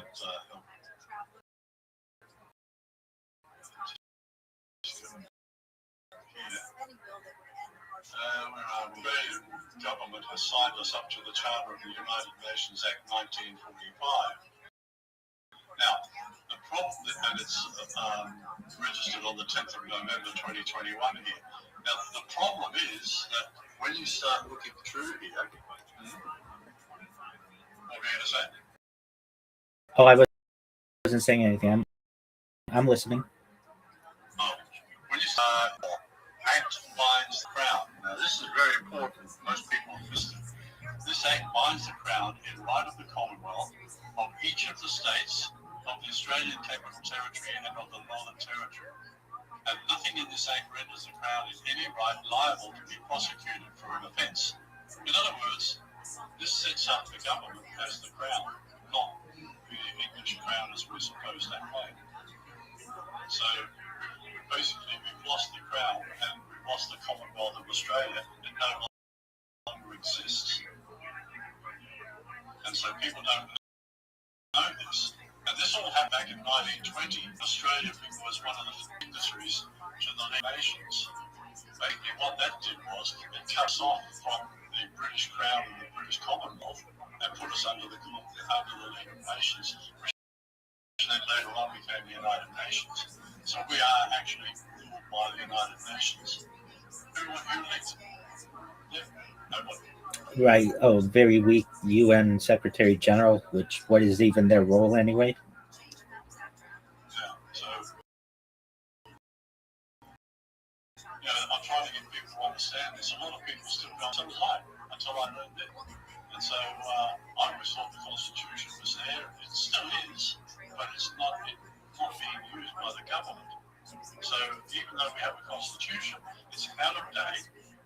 Any amendments made to it don't apply since 1920. Any rules of laws brought in since 1920 are illegal and unconstitutional. So we have a massive problem here in Australia. But one thing that we are doing is we're going after the banks, because that's where the source of all their power comes from. Right? Sure. And so about 60 years ago, countries around the world were given money out of a series of trusts. One of them was called the Avila Trust in the Philippines. And I believe that trust was funded by the Japanese government. Remember that instance when the Japanese found it, and they made a trust, and that money was then delivered to various banks around the world. Our banks were given a lot of money, billions of years, 60 years now is worth trillions of dollars, and the banks have kept it. So we've served them already a statement of claim showing them what they owe and why, and when we ignored that, we're serving them a notice to return the money. That's a legal notice. Now, if they don't do that, we're working with one of the judges from the International Criminal Court, and we will be taking these people to the court and charging them with a whole bunch of bills. And the effect of that will be that will become basically will be named a terrorist organisation. Then they'll go. That's the plan. Very interesting. Very interesting. Are you an advocate for Australia to completely the British Crown? We need to become a separate, independent republic, just like the Americans. America is a republic, right? Yes. A lot of people say America is constitutional. No, it's not. It's a republic. Absolutely. It's something that bothers me when I hear the phrase democratic principle or democracy. We are from it. Democracy is generally one person, one vote. And what we have is arguably a constitutional republic, not a democracy. And the difference is very hard because a lot of people just cannot comprehend cognitively. You know, they don't understand it. They can't get their head around it. But once they do, boy, do they become strong advocates. Absolutely. It's about waking people up. Pardon me? Yeah. Oh, absolutely. Tell us about what you're doing. Most certainly. Well, I'm Rabbi Rothschild, and it's a pleasure to be here. If you don't know who I am or anyone out there, I live stream my life 24 hours a day, 7 days a week, 365 days a year for world peace, advocate for world peace. I've been doing so since the Sorry, can I interrupt you? I forgot to turn on the recording. Oh, absolutely. Let's start that again. Certainly. By the way, I'd like to introduce you to PK. She's here on the call. She's a New Zealand lady who follows me on this, and sometimes she's got some very interesting things to tell us. Anyway, let's get the recording going. Recording in progress. So, welcome to the March 26th America's Zoom chat, and on the line here I've got Rabbi Rothschild. Welcome aboard. Thank you for the opportunity to be here. Right, so let's hear what you're all about. Absolutely. I'm Rabbi Rothschild. If you don't know who I am, you will. I stream my life 24 hours a day, 7 days a week, 365 days a year for world peace. I've been doing so for more than 4 years. My streams go back to we've seen the death of a queen, the birth of AI, the coronation of a king, and everything in between. This is a real life Truman Show, a real life Big Brother for any of your viewers who may have seen the movie The Truman Show from the 1990s or the television in the 90s was coined, and I'm making it true today. In my own way, I'm the king of the internet. This is perhaps one of the biggest events in global history, and here's why. In 2018, The Economist magazine stated that data had overtaken petroleum as Earth's #1 resource. And I have more data archived on the internet than any person ever, which is making me a very influential individual. I'm going viral. And when I do, I'd like to make you, your listeners, their friends, their family, all financially independent if they're not already. I'd like to that they have generational wealth if they don't already, and I'd like them to be able to start charities and philanthropic organizations.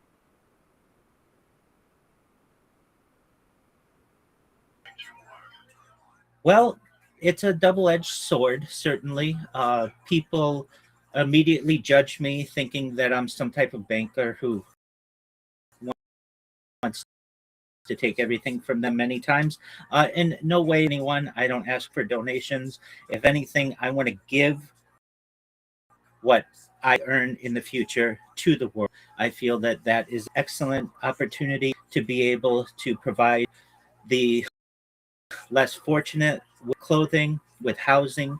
I'm an advocate for ending hunger through the use of technology such as agricultural drones, floating greenhouses, saltwater greenhouses, hydroponics, vertical farming, cloud seeding. I'm an advocate for ending world for tens of millions of dollars. And one of the things that we do is we build wells and water towers in developing nations such as the benefit of the less fortunate. Additionally, I'm an advocate for the life straw program and most importantly, desalination technology, where we pump earth seawater onto land to make it drinkable. So for those out there who may want to judge a book by its cover, perhaps you should know that I am someone within my family who wants to be a leader for good in the world. Yes, I think the sign of all of that, I think that probably started out well. Didn't work very well, did it? It Anyway, I'm going to show I'm just going to share the screen. This is your video on YouTube. It's there all the time. You're online there 24 hours a day, right? absolutely. If you would, in the search, just type Rabbi Rothschild and filter by live because I'm streams right now. Okay. Take your time. Live like that? Just Rabbi Rothschild, and then where it says live at the top, where you can categorize. Look how many of so at the top you should at the it should be right next to the okay, on the right I see it. It's right above that blue bar on the right. It says filters, and then there's a live function. It should be I think it's the fourth column and it's the first one. Perhaps the fourth column. That's the fifth as I okay, now we've got 1 live, 2, 3 live, keep scrolling down, 4 live, 5 live, 6 live, 7 live, keep going. So few live streams that I have going 24/7. You can view my life in 360 degrees. I even have a ceiling cam. So in addition to being the story of my life where people can watch along virtually, I also keep it interactive. I'm live 24/7 in a Discord call. You can, for anyone out there who'd like to join, the link is Discord. You join that community. We have about 3,000 people, I'm proud to say, who have joined, and you're able to interact with me there whenever you want. People there see questions, answers from me, play games in there. We watch documentaries and movies. And then I just have a really great group of people who like to feel the human connection all the time. I have people in there who live with me 24/7. I have people who come in and sleep in there. They like to feel like they're not alone. And I'm essentially creating a community there where people can not just watch my life on YouTube, but interact with me whenever they want on Discord. What's really important about this project is that previously we've never had one individual who has essentially given of themselves and their privacy for them to be able to study. And I feel the diarist or someone who wrote in a diary, or a journalist, someone who wrote in a journal, I just use video as my medium to be able to communicate. And I think not just now, but people in the future are going to study my behavior. They're going to study my eating habits, my drinking habits, my breathing habits, my personality, my sleep, circadian rhythms, every aspect of the human body is going to be able to be studied from a long-term perspective. We're going to be able to study psychology, and I world more to a human than any person has, which is very important. And in addition, I also keep a on in the background 24/7, allows my streams to keep track of world news events because there is evidence of historical revision that occurs, and I like to ensure that we maintain as much accuracy for history as possible so that you can literally go back to any one of my streams for the last 4 years and essentially any moment of any day know not just what was going on in my life, but was what was going on in world history. And I think that's very important. I'll just put a link in the chat room there. I think you might find this one very interesting. It's called worldmonitor.app. And it's a very good way to keep track of events in real time. So you might like to install that on your browser. And basically it looks like this. Hang on. So you can see here the hotspots. And also, oh, excellent. You can decide what you want. So Iran attacks, intel hotspots, nuclear sites. You can put that in. You can do all sorts of things. It's quite amazing. Spaceports, that's a good one. So where's all the spaceports? One few over there somewhere, I'd say. Anyway, I think it's a very good little tool. As you can see, you've got the market check, you've got AI insights, all sorts of stuff. Baltic Theatre, Black Sea, South China Sea, all the hotspots. What are these? 288 webcams. So you can go and have a look at webcams. Sudan Civil War, Iran Theatre. So you have all wars here. You can keep track of everything. Pretty amazing stuff, eh? That with me.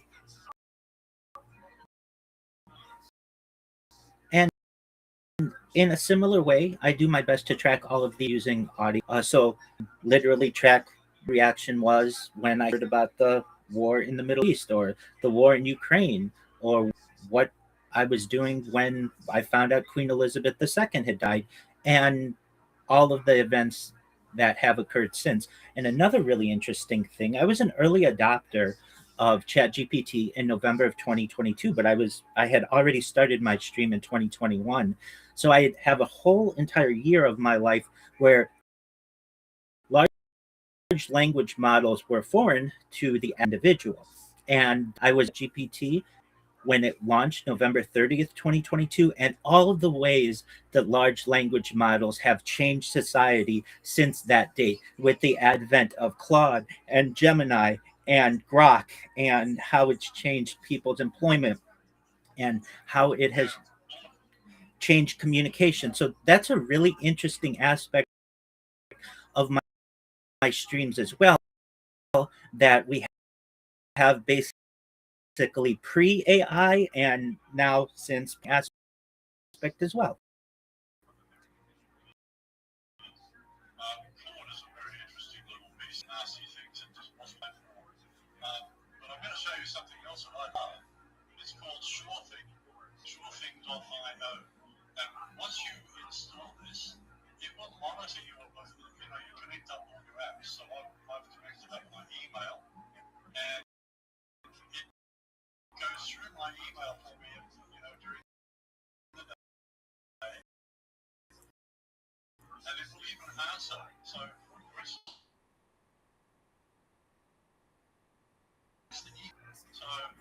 I love this program, and now I've been invited to join them as a consultant.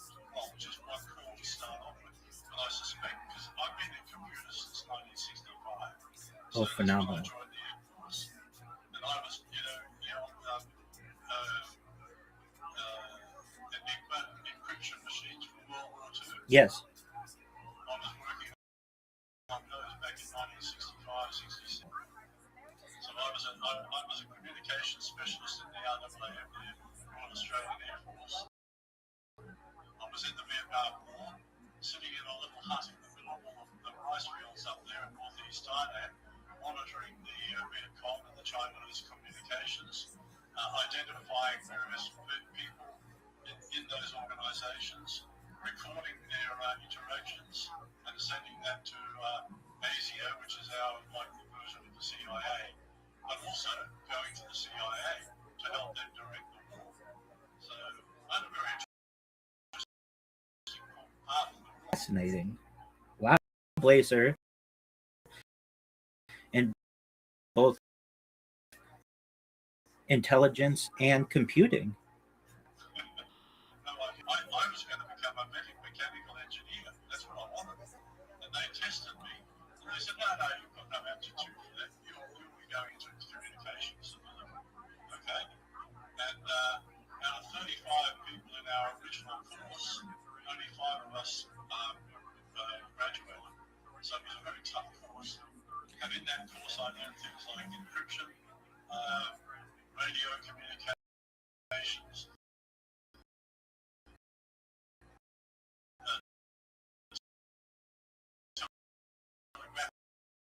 communications, encryption,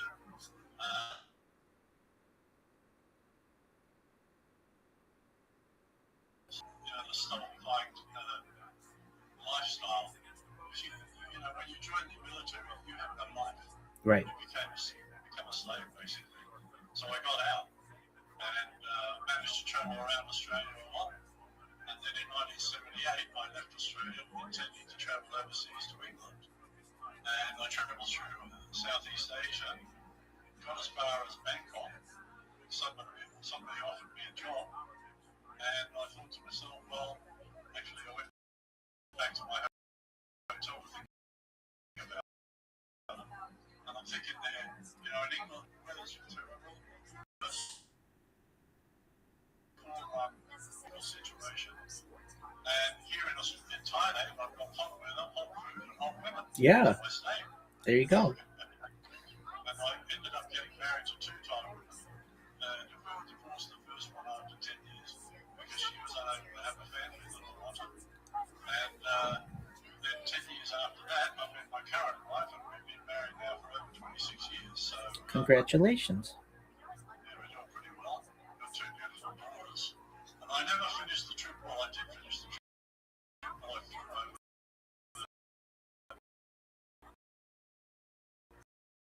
many years later on to England. That was a terrible surprise. I would have arrived in England just at the beginning of the disco era, which was a terrible time. I'm a musician, so I grew up in Raleigh. Sure. Who your favorite band? Oh, that's it. Excellent. And the Rolling Stones. Wonderful. I've seen the Rolling Stones on this. Well, let me show you something. Here we go. I'll give you an example of what I do. I write songs, and I write a lot of them. And this one of the biggest number is a manga.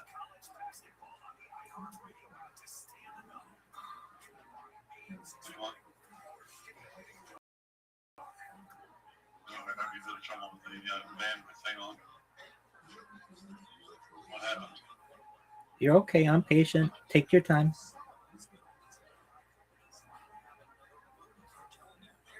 Armor stands us tall and proud as he's here to loud behind the suit and tie of brand. He's a puppet for a foreign hand. Stories maker.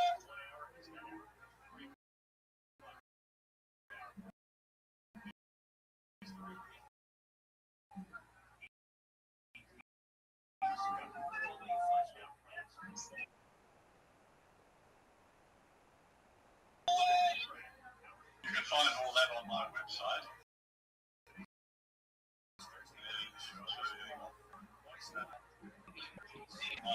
On a second now, I've lost it. Where are they?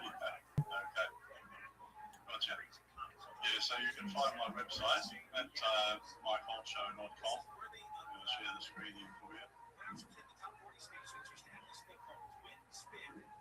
And over here at media, I've got all my music. These are my early albums. The mixing was never too good. The songs, and then these ones I'm using AI to do all the mixing. So a lot of good fun there. You know, if we're going to do this right, let's have. That's right. Excellent. Some of the things I do, but I'm also part of that team now serving a new governance system. So basically, I'll put another website here. I'll just show that to you. Here it is. Share the screen. So this is my Future Plan.earth website, and basically what here is a step plan to get our country back on track.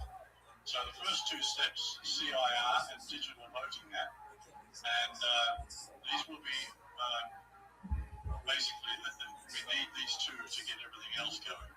And the Digital Voting App on the blockchain will give everyone the opportunity to vote on any issue, anytime, anywhere, instead of waiting for 3 years or 4 years for the Big Bang election.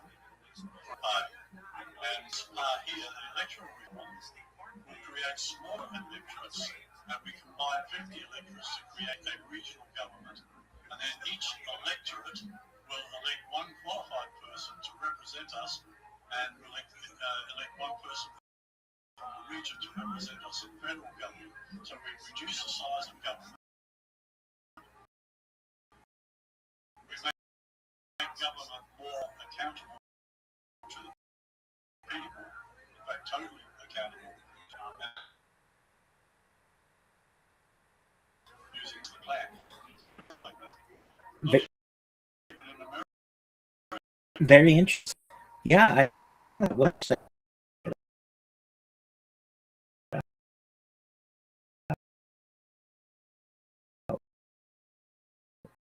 Have the opportunity. I will give that to you. Most.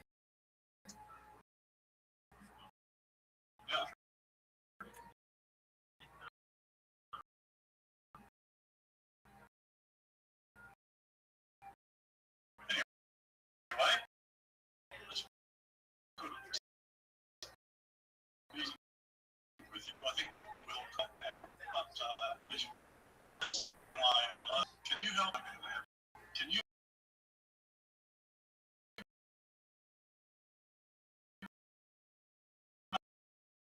make a list of the topics that you like?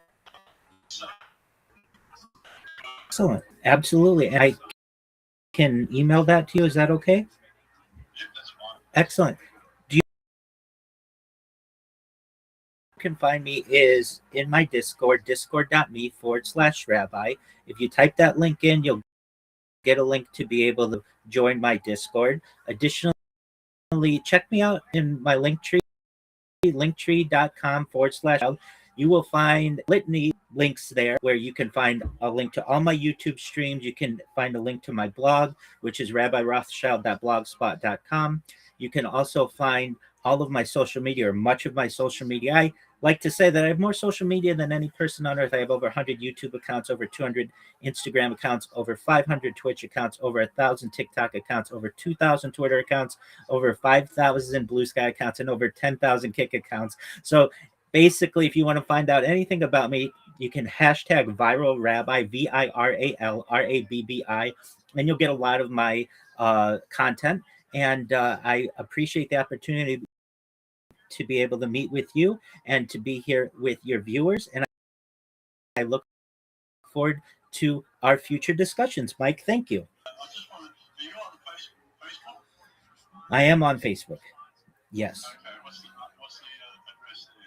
I don't know the address off the top of my head, but I can certainly send it to you in email. Excellent.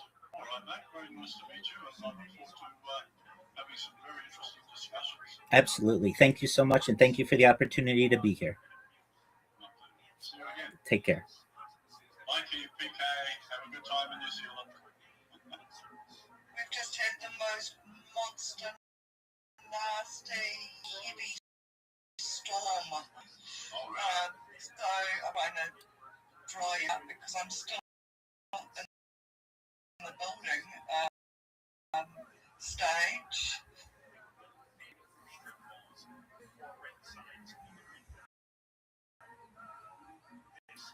All right, folks.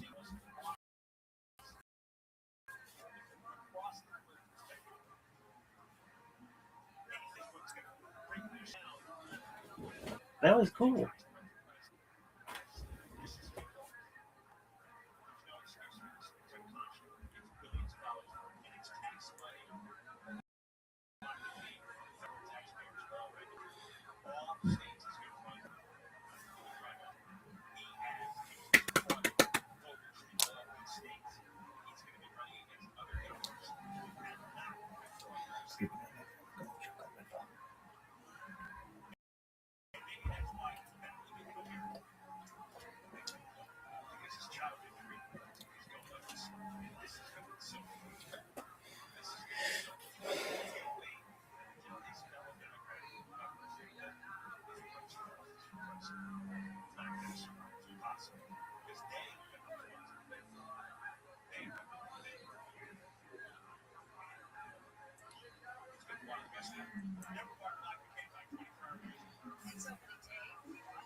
Series MVP Yoshinobu Yamamoto players featured on a dress code unveiled mural by Robert Vargas in Jordan. These players are a great example of how to connect right on and off the field. Vargas also has a mural at Culture City. This mural is entitled Heritage and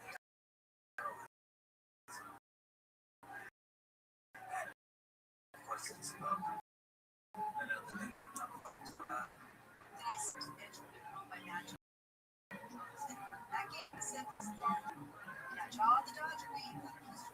President Trump says he's going to sign a Security Secretary to immediately pay transportation.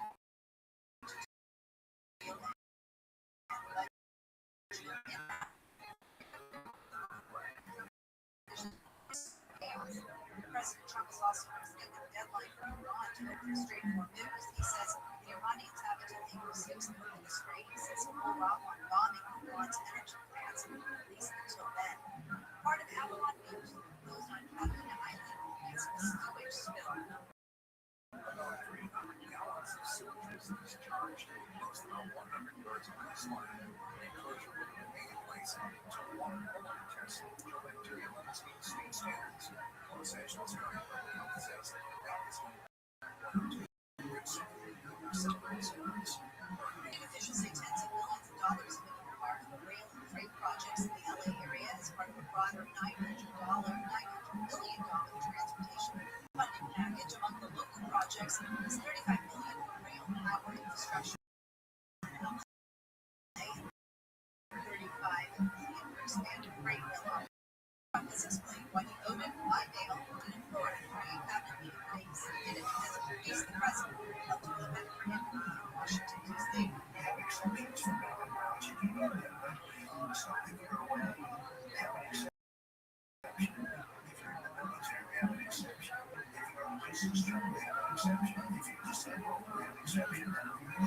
Trump has criticized over voting for balance automatic sentence. Voters called that failing G. Going to the 5 next. Is your smartphone lifestyle? Is it really you? For 25 years, lasting smiles. This application has transformed their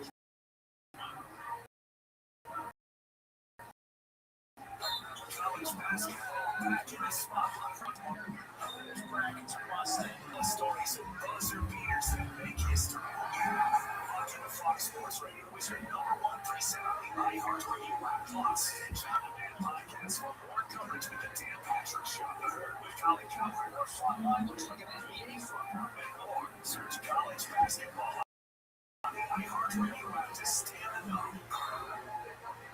Okay, Forrest, kids are coming to the fort.